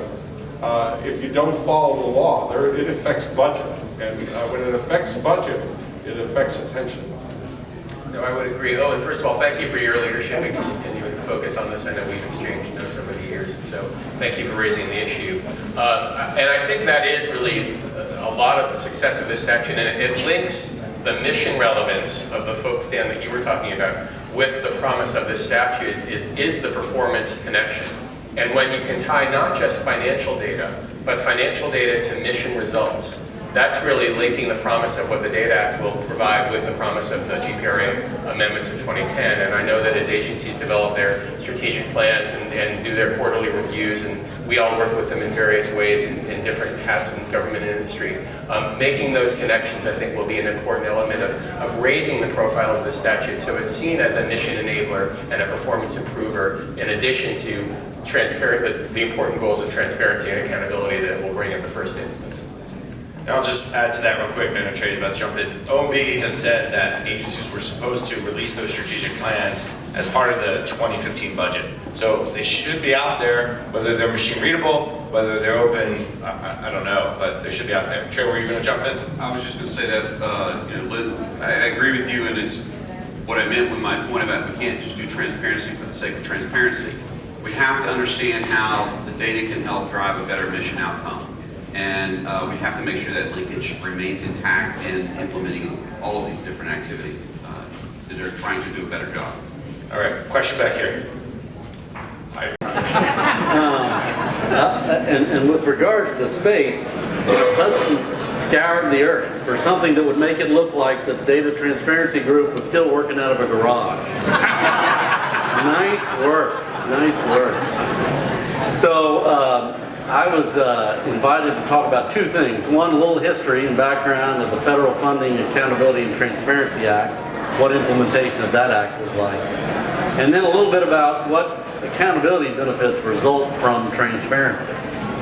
And I come at both of those with a little contrarian view. Hudson said, we're really excited. I mean, the Bush administration really supported this, and talk about how that came about and what you were trying to accomplish. I said, the Bush administration did not support the Federal Funding, Accountability, and Transparency Act one iota. And my assignment, since I'd worked on the Hill, was like, who can we get to go up there and kill this bill?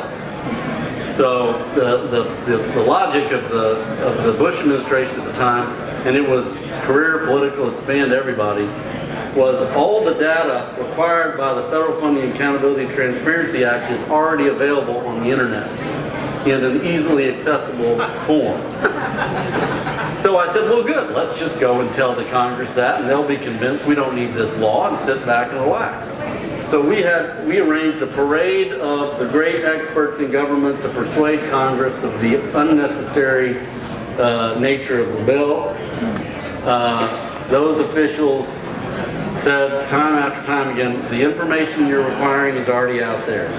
The quality of the data is unimpeachable.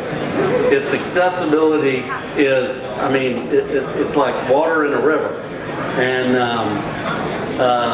so all of that arrogance combined to persuade the Congress that the bill was absolutely necessary. And so faced with a bill that required transparent reporting of a simple set of data elements on transactions soon after the expenditures was made, hard thing to oppose when it becomes public. But there were those who fought at the very end to stop it. Who here remembers the secret hole? Can I have a show of hands? The secret hole. That's right. That's the geriatric crew that's going to meet over there for the soup dinner later in the. We had this call, and I'm like, well, I can't tell that story because everybody's going to know it. Nobody on the call knew about this. So right before the bill, the Federal Funding, Accountability, and Transparency Act was going to be considered in the Senate, there was a secret hole. Now, there's nothing really insidious about a secret hole. Well, there is, but all holes are secret. And but the transparency community was up in arms about the fact that someone was objecting to this bill in the last minute. The blogosphere went nuts, and the secret hold was lifted, and that's how the Federal Funding, Accountability, and Transparency Act became law. It sounds very familiar to the recent activity around the Data Act, but I'll let someone else describe that. So the President signed the Federal Funding, Accountability, Transparency Act. The Bush administration was suddenly a real advocate of these requirements. And since I failed to get the bill killed, I was given responsibility for leading the team to implement it. We had a year to do it and not a penny. We didn't have a penny of budget to do this. We got an interagency, inter-branch group. So every agency was asked to nominate somebody to this group.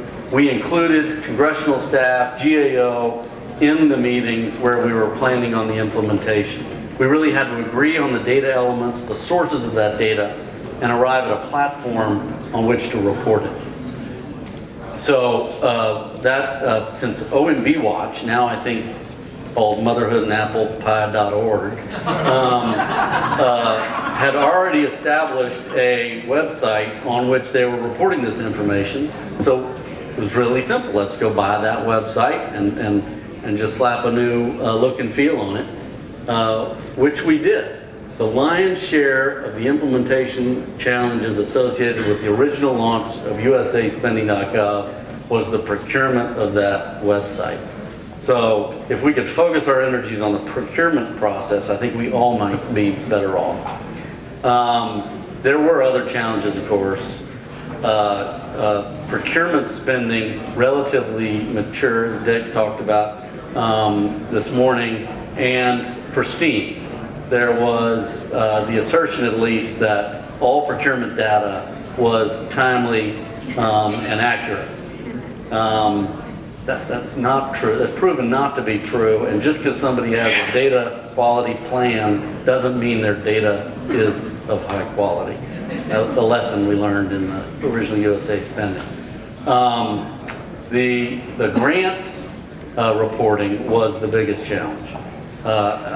And Amy's going to talk about this today. If there's anybody who can surmount this challenge, it's Amy. But so we worked like a laser beam on getting HHS to report its grant spending on this new portal in the time frame we were requesting. And sure enough, they did on the date of launch. And so when USA Spending went live, we had all procurement data reported within the time frames of the bill and HHS's grants. So we were able to say, well short of the bill's requirements, but we today have the most comprehensive source of transaction reporting in the history of the union. And that was something to celebrate at the time. We have a long way to go to get where the Data Act wants us to be, of course, but that was a real milestone. Those involved, those holding us accountable for our performance implementing this bill, celebrated it because they were at the table every step of the way. They knew the challenges we were facing.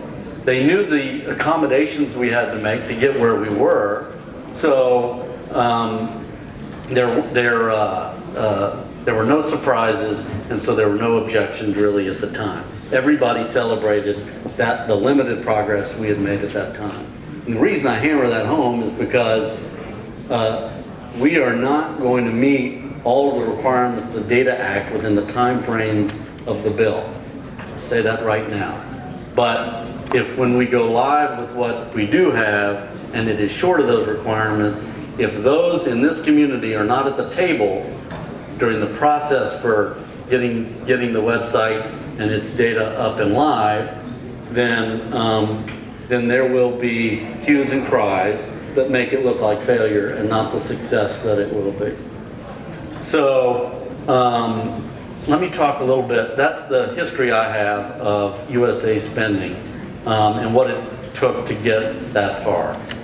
I was also asked to talk about the benefits of transparency, the accountability benefits of transparency.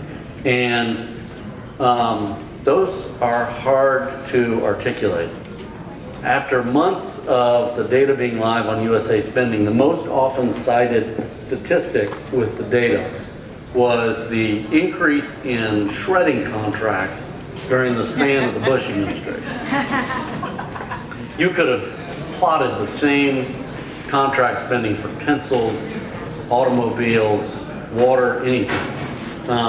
And so there wasn't really a great deal use of accountability use made of that data. But what I've heard time and time again is folks, when they're talking about the bill and what's needed in transparency, is what use do you plan to make of the data you're requesting? Let's figure out what use you want to make of the data, and then we'll tailor the reporting requirements to that use, which totally misses the point of the demands of the transparency community. Our quest for transparency spans the union's history. And if you simply have to consult Article 1, Section 9, which says a regular statement and account of the receipts and expenditures of all public money shall be published from time to time. It doesn't say 30 minutes after the expenditure, but you can see we've been at this for a long time, and there's a right Americans have to know where their money is going, irrespective of what's going to be done with that reporting. The data, because we've been at this so long, it's clear to me we will never satisfy every stakeholder in data transparency. But the uses that can be made of the data are endless. The best example we have to date, I think in our history, is the RAP board. And Earl Devaney is here. I saw him. He's probably over there missing this great panel. But he asserts, and Kathy can validate, that the low level of waste, fraud, and abuse in recovery spending is attributable, at least in some part, to the promised transparency of that reporting. And indeed, you can see skyrocketing requests. I think they've doubled or tripled over time, the number of agencies that are availing themselves of the analytical capabilities of the RAP board, because they see the benefits of connecting the dots of these different sources of data. But we haven't begun to tap really the benefits of this data. I don't know if anybody followed the investigation that Senator Coburn, who we should call the godfather of transparency, had on Social Security fraud. Did anybody follow the unbelievable, like Hollywood could not have scripted a better fraud investigation? You had a lawyer in West Virginia who received more reimbursement for legal fees than any lawyer in the country, and an administrative law judge who had the highest and fastest caseload in the Social Security Administration. They were working about 9 miles apart. And lo and behold, they've uncovered a huge fraud ring in Social Security benefits. This is the promise. We can connect the dots to make it much harder for people to defraud the federal government of precious taxpayer dollars. And there's, with improper payments in excess of $100 billion, that is money well spent. But there are millions of other uses. The most promising to me, of course, is in program evaluation. The federal government collects immense amount of data on Americans, many of whom are beneficiaries of federal programs. We have a real opportunity to take that data and make it much easier and less expensive to evaluate the extent to which our programs are having a positive benefit. We don't do this enough. Right now, when you do an evaluation, you generally have to collect this data anew.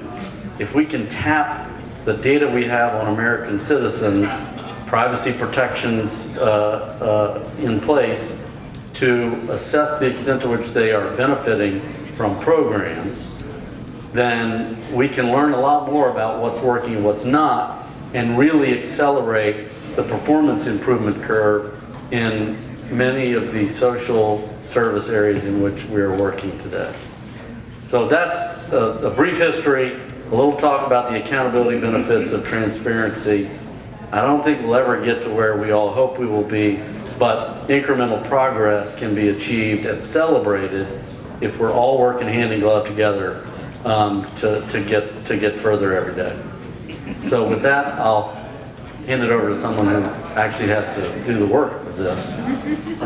Amy, off to you. Do you want to make any comments? No, go ahead, Amy. Okay, great. Good morning, everyone. I'm glad you're all still with us, particularly since we are the only 3 people holding you between your seats here and the lunch that's being done over there, so I'm very cognizant of that fact. It's a pleasure to be with you. I appreciate the opportunity to come and speak with you this morning. To tell you a little bit about who I am the Director for Grants of the Department of Health and Human Services. And what does that mean? It's a really long title, candidly, and what it basically means is I set the rules for the grants and how they're awarded across the department. I am not an accountant and I am not an IT individual, but I do my business taking both sectors of business like information technology and financial information into account. So what I'm going to talk with you today, and hopefully this is something that will engender a good bit of conversation going forward, is some of the activities that we're doing here at the Department of Health and Human Services relative to data quality, data transparency, and in particular, data standardization, and I'm going to speak specifically to the world of grants. So within HHS, and frankly across the federal government, we certainly had the legislation of the Transparency Act, which really got us thinking about the importance of data quality, data transparency. But I would say in addition to that, certainly at HHS, the Recovery Act, and particularly for the department, the Affordable Care Act, gave us 2 new independent reasons as to why we needed to pay attention to information sharing. And the reasons were very basic. The public, when they think about the Recovery Act, and certainly when they think about the Affordable Care Act, they are not asking me, and they are not asking my colleagues, how many widgets we've put out, how many vaccines we've put out. They're asking us cross-cutting questions like, what are you guys spending on mental health? When you all are building labs, are you building labs that actually ensure that you are increasing science and the use of evidence? Those are questions that don't necessarily have a set of information that is specific to that question. It actually requires folks within the department to seek answers across many different organizational boundaries. So, data standardization, data collection, data transparency has 2 primary benefits, and that's what I'll talk about today. One, certainly in terms of the public itself. But I think within the department, and I think frankly across government, the benefit is also to those who are doing the work in the federal space. Because the kinds of questions that you all will pose to us, we got to go run around and find the answers to, and we will be better served and better able to answer those questions if we can pull the information in a much more rapid fashion, if we can use words and terms of art that make sense not just to me as the grants person, but to my friends who are accountants and to my friends who are information technology specialists and to my friends who are even in the procurement world. If we speak the same language, I think we'll be better able to answer the questions that are posed, and I think as equally important, to formulate the policies that are going to drive the outcomes that we need across the country. So before we jump in, I'm going to ask you to envision a world, and if you could do the next slide, to imagine a world where we are operating in a place where we can all use the same kinds of words and understand those meanings straight off the bat. Imagine the amount of time it would save you as individuals, imagine the amount of time it would save your organization if we all understood what we were talking about. We would be focusing less on deciphering and decoding, and we would be focusing more on problem solving. So it's this kind of vision that is focusing our work here at the Department of Health and Human Services. And I think before we jump into the heart of the matter of what we're doing at HHS, it's important for me to leave you with 2 major important premises. The first is, at least from my perspective at the department, and I think this is true in terms of our work we're doing across the federal grants community, data standardization, data transparency, it's a marathon, folks. It is not a sprint. When we talk about data standardization and data transparency, we're talking about people, we're talking about policies, we're talking about the business processes that they use every day and maybe have been using for the last 20 some odd years, and we're talking about systems. This is a cultural shift that we're trying to achieve, and I think we all, not just you guys, but we all need to keep that in mind as we go forward. You can do the next slide. So in terms of the here and now, what does the world look like for us? Well, I think it's pretty easy to say, and I think candidly some of the speakers that have already gone before us this morning have already talked about the fact that we have many different ways of collecting information, right? Many different systems, many different business processes. And we have an expectation within the federal sector, but also across the public, that individuals within my business community in the federal government will understand and figure out ways to decipher information. So we have that expectation. We also have an expectation that the public's going to take that time to also decode the information that's sitting out there. We also live in a world where we have all these systems which have been designed and built for a lot of very, very good reasons, But those systems do not necessarily talk to each other because they were never intended to do so in the first place. And even if they contain very similar kinds of information, the information is not necessarily formatted in a way that you can take it from one system and take it from another, smush it all together, and it makes total sense. So what does the world hopefully look like when we're done with this process? And again, think of it kind of like the Boston Marathon, the New York Marathon. We're on probably mile 2 or 3 of a 26-mile long haul. But what does our world look like? Well, it looks like a world where we can focus on information sharing and collaboration. Because the world is asking questions, not in a siloed manner, but they're asking cross-cutting questions based on important policies. We have to envision a world where we put information out, it's meaningful. So it's not just like getting data and sticking it out on a website. And this is Amy's view of the planet. But that information has meaning to other people who read it. And not everybody walks from the same perspective. So we need to make sure that it's meaningful and there's a way to better understand and educate. We also want to envision a world where we're spending a heck of a lot less time decoding and deciphering what things mean and spending more time on the problems at hand. So I want you to keep that in the back of your mind as we talk through what HHS is doing. Next slide, please. So within the Department of Health and Human Services, we started our journey toward data standardization and data transparency with 6 very basic sets of actions and activities in mind. And I'm going to focus first on items 1, and I'll go straight through them pretty quickly, and then we'll speak about some of the specific things happening in the department. We focused first on understanding and creating a lexicon or a dictionary. There's lots of different terms of art for that, of common business terms and definitions. And that in and of itself we thought was a good way to engender conversation. Because again, you got all kinds of people. We're running probably 100 miles a minute at the department, probably true for many of you. You don't always have time to step back and take a deep breath and assess all the different words that you use in a daily conversation, except when someone asks you a question from the public, from the Hill, from a stakeholder group, and then you have to get in a room and figure out what everybody's actually talking about and what the answers to those questions mean. The second thing we're focusing on is building a cultural awareness of the importance of data quality and data sharing. Again, data transparency, in my view, data standardization, it really is fundamentally about people, policies, processes, systems, and culture. So if we can help facilitate understanding and education, then we may be able to get more people jumping on the ship with us, and we may be able to then row a little bit faster in the direction we wish to go. Third, we're focusing on updating our policies and practices internal to the department. So as you all may know, there is a government-wide grant reform guidance that was issued back in December of this past year. Within the Department of Health and Human Services, we've been actively, since we've sit on the Council on Financial Assistance Reform, looking internally at our own business processes and practices and trying to think about ways we can foster data quality and data transparency from a policy standpoint.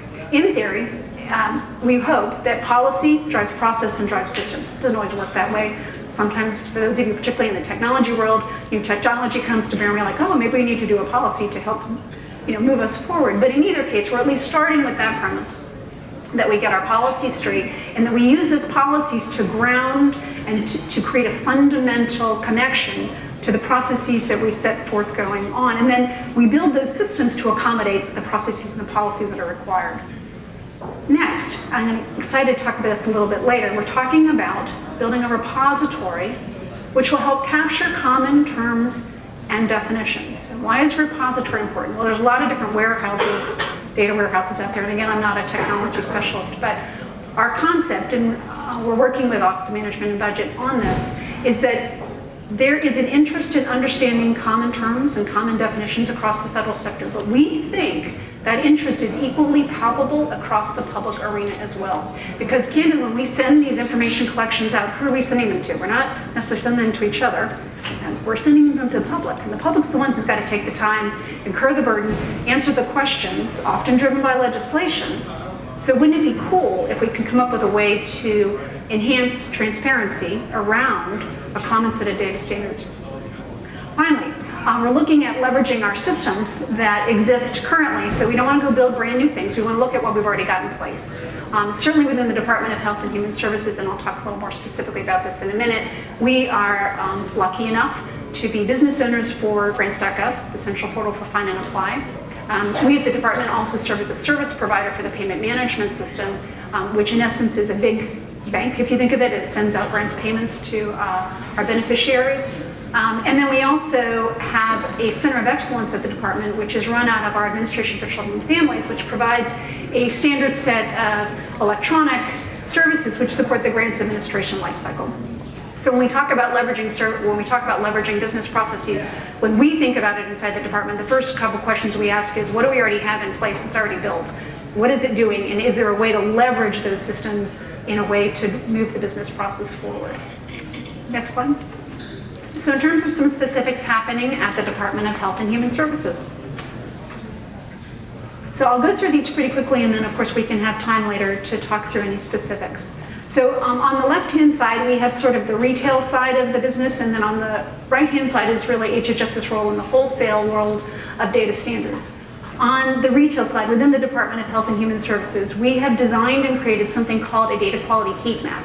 And why do we do that? The data quality heat map is designed to have two sides to it, and its purpose is to take in all of the information that we collect across the department that ultimately lands at usaspending.gov. And it's to give us and our operating divisions who provide the data, they are the source of that information, with three windows of quality. One is, are they on time? Are they all the things that are required? Are they sending those things to us in a timely manner? Secondarily, are they complete? And then third, are they accurate? This data quality heat map has done two things. It's educated our community. So they thought they've been sending data and it's not getting bounced back, so it must be okay. Well, we all know that just if your data standards validation tool says, please send me a phone number, and as long as it's got 9 digits, I had to count, maybe 10. Anyway, as long as it's got the appropriate number of digits, and it doesn't necessarily have that number get kicked back. But if it's the wrong number, then frankly you have a data quality problem. So the data quality heat map is one way that we're educating our operating divisions to better understand what kind of information they're sending. There will be a public side to this. And why is the public side important? Because frankly at HHS, we sort of are where we are, and we know what we're doing to move the ball forward. But we think it's also important for the public to understand what we know are recognizable data challenges, and then frankly what we're doing to make improvements over time. We're trying to leverage our grants.gov central portal for find and apply, since it is already an organization and a system that takes in common data standards in order to help all of the different people apply for grants. We want to make sure we understand some of the key aspects of that work and think about how we can leverage that to promote greater standardization going forward across broader aspects of the grants lifecycle. And then finally, recognizing that between the grants, contracts, financial and budget portfolio, we use similar terms of art, and frankly, many of those terms have very different meanings. We're trying to integrate the conversation, so it's not just a grants conversation, it's a financial assistance or financial resources conversation. So we're doing a bit of cultural education as well. On the government-wide side, HHS has been very fortunate to work with the Office of Management and Budget, Council on Financial Assistance Reform.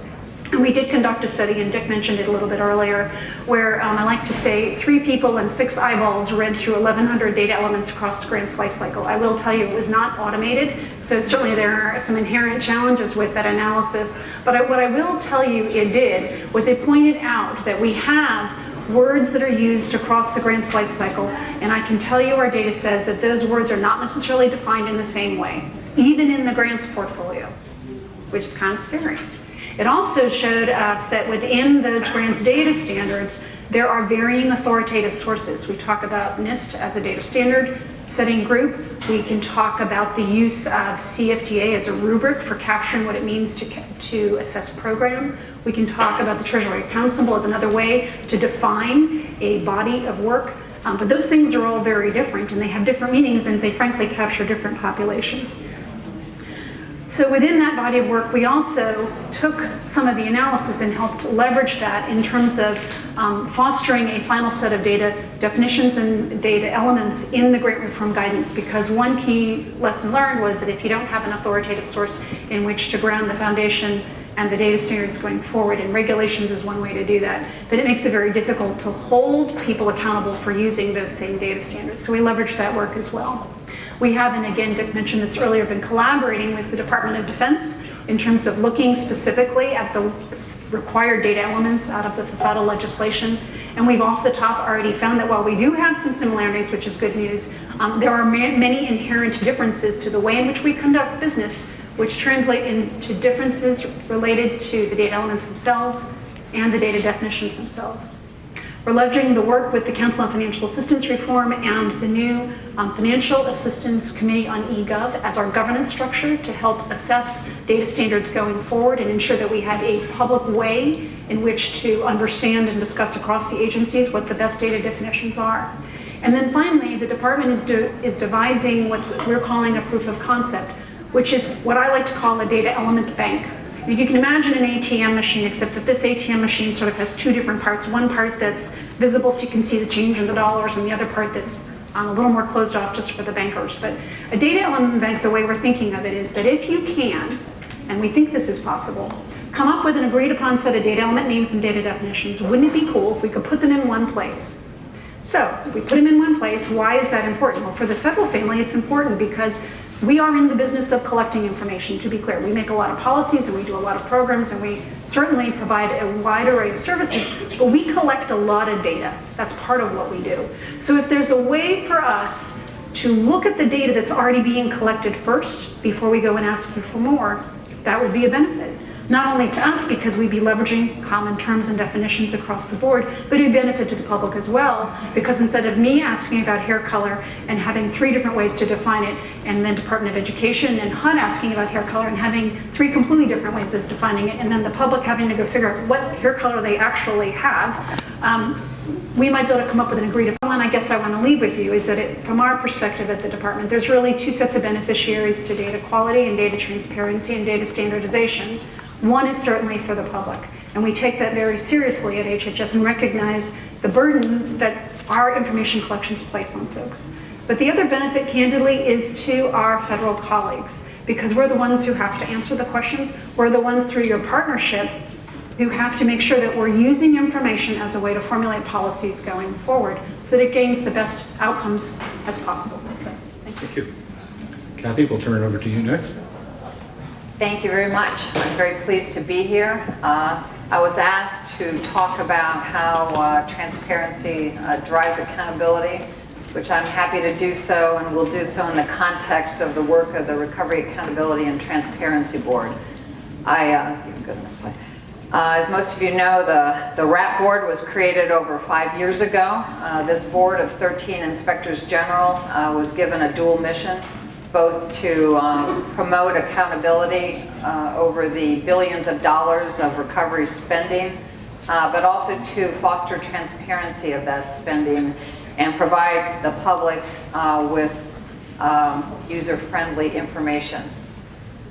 The board's development of its recovery.gov website was a centerpiece, really, of our transparency efforts. Closely consulting with our various stakeholders, including periodically taking the public's temperature, the board has worked continuously over the last 5 years to create and maintain a website that is visually appealing, easy to navigate, searchable, and in the end allowed its users to see how taxpayer money was being spent in a lot of really very specific ways. Spending has been displayed through mapping, through charts, through graphs that are interactive and informative. We created recipient and agency profile pages, a tool that allowed deeper dives into spending data, and a dashboard for tracking spending. We also developed a free app for our iPhones and iPads that allowed users to track specific spending in their neighborhoods. And we engaged the public through Facebook, Twitter, Flickr, and any number of other vehicles. We kept a recovery blog and a lot of other means of sort of constantly engaging the public. None of the effort, though, on recovery.gov would have mattered if the underlying spending data had not been of decent quality. The Recovery Act had mandated the recipients of recovery contract, loan, and grant awards report quarterly. The challenge was how to capture that large amount of data that entailed and get it into a format that could be posted on recovery.gov. The board decided, as many of you know, that the easiest and most efficient means of doing so was to create a new centralized reporting vehicle, our reporting.gov website, to obtain the reported information directly. Somewhat of an evolving process, the board in time put into place a number of processes to control the quality of the data as best it could, considering it was really not our data to be responsible for. We added a series of internal logic checks to certain reported data, worked with our partners to extend the quality assurance cycle after the reporting cycle ended to allow more time for agencies to review the data and for recipients to make changes. We also instituted a change request process that allowed changes to reports, deactivation of duplicate reports, and updating of a project status and other information from earlier reporting periods. So how did we use all this spending information that we had at our fingertips to drive accountability? Toward the end of our first year, we launched our Recovery Operations Center, which many of you have heard about this morning already.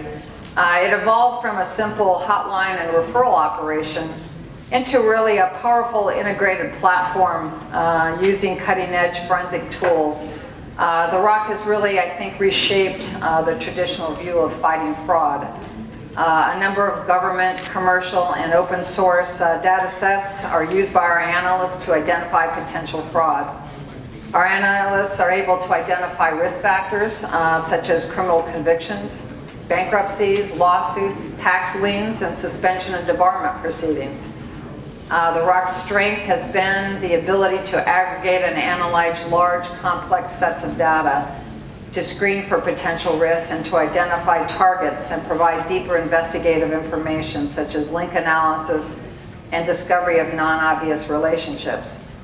Working for and with inspectors general and other law enforcement entities, ROC analysts have found potential shell companies receiving ARA funds, dead people receiving federal benefits, previously unknown associates of targets of criminal investigations, suspicious financial activity, and unknown assets.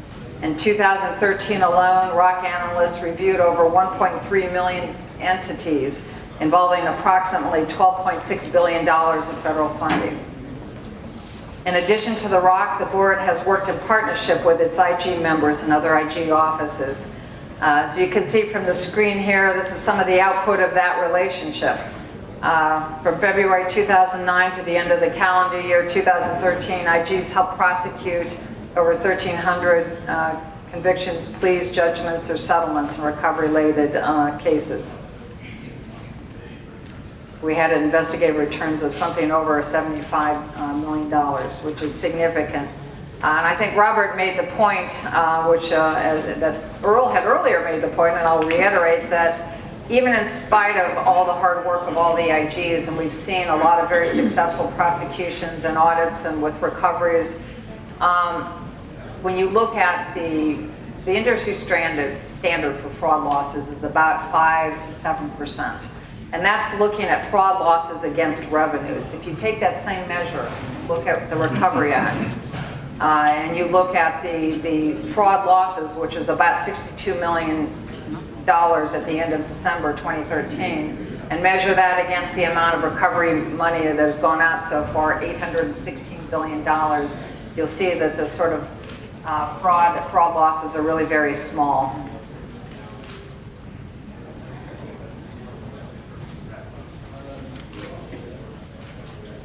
So we asked the question, where are we now?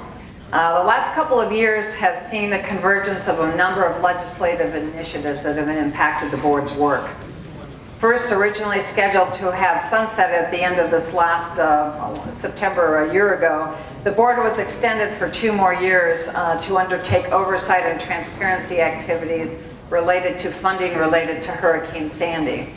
We've been able to apply the same approaches that we used with the ROC for recovery to also now look at Hurricane Sandy funding.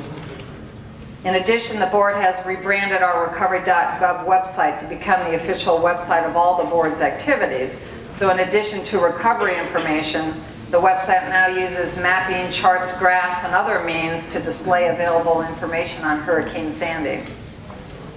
Second, the omnibus appropriations legislation for this fiscal year officially ended recovery recipient award reporting as of February 1. Thus, the last reporting period was the first quarter of fiscal year 2014. And in coordination with OMB and agencies, we allowed a final period of quality control review for reported information. A final upload of reported information will take place, I think, today.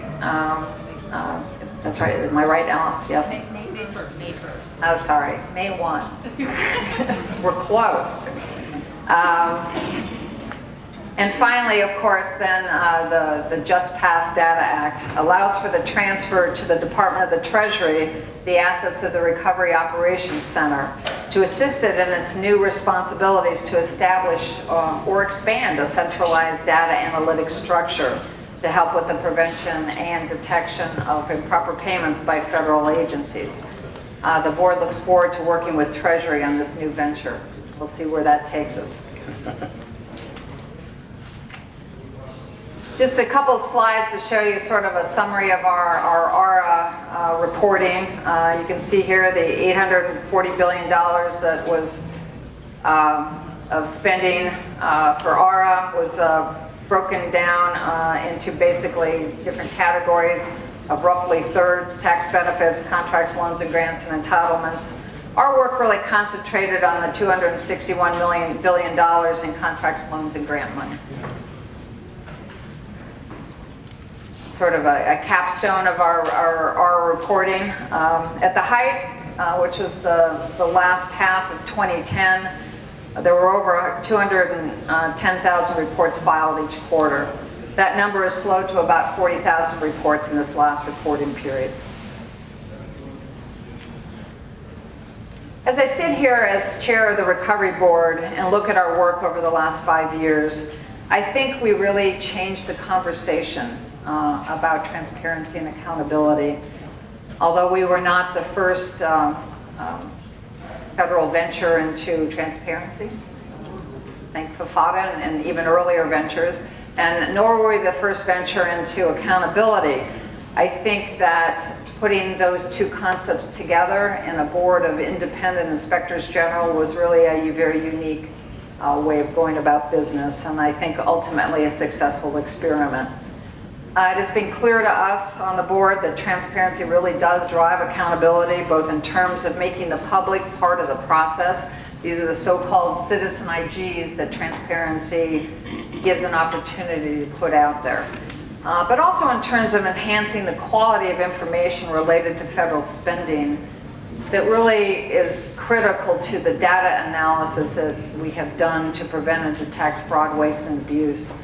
The board's work that enhanced the quality of recipient reported data and then its display on recovery.gov is being replicated by Treasury in its work on USA spending. And the board is pleased to engage in a venture with them to make this happen. And of course, the Data Act has now made law in many of the critical areas the board's work has also highlighted. Mandated data standards, making information available in machine-readable formats, and the simplification, of federal award spending. So we're very pleased to see that happen. Excellent. Thank you very much. Thank you to our panelists. I'll start off with one question, and then Hudson, we're going to go through with some the microphone. We have about 15 minutes.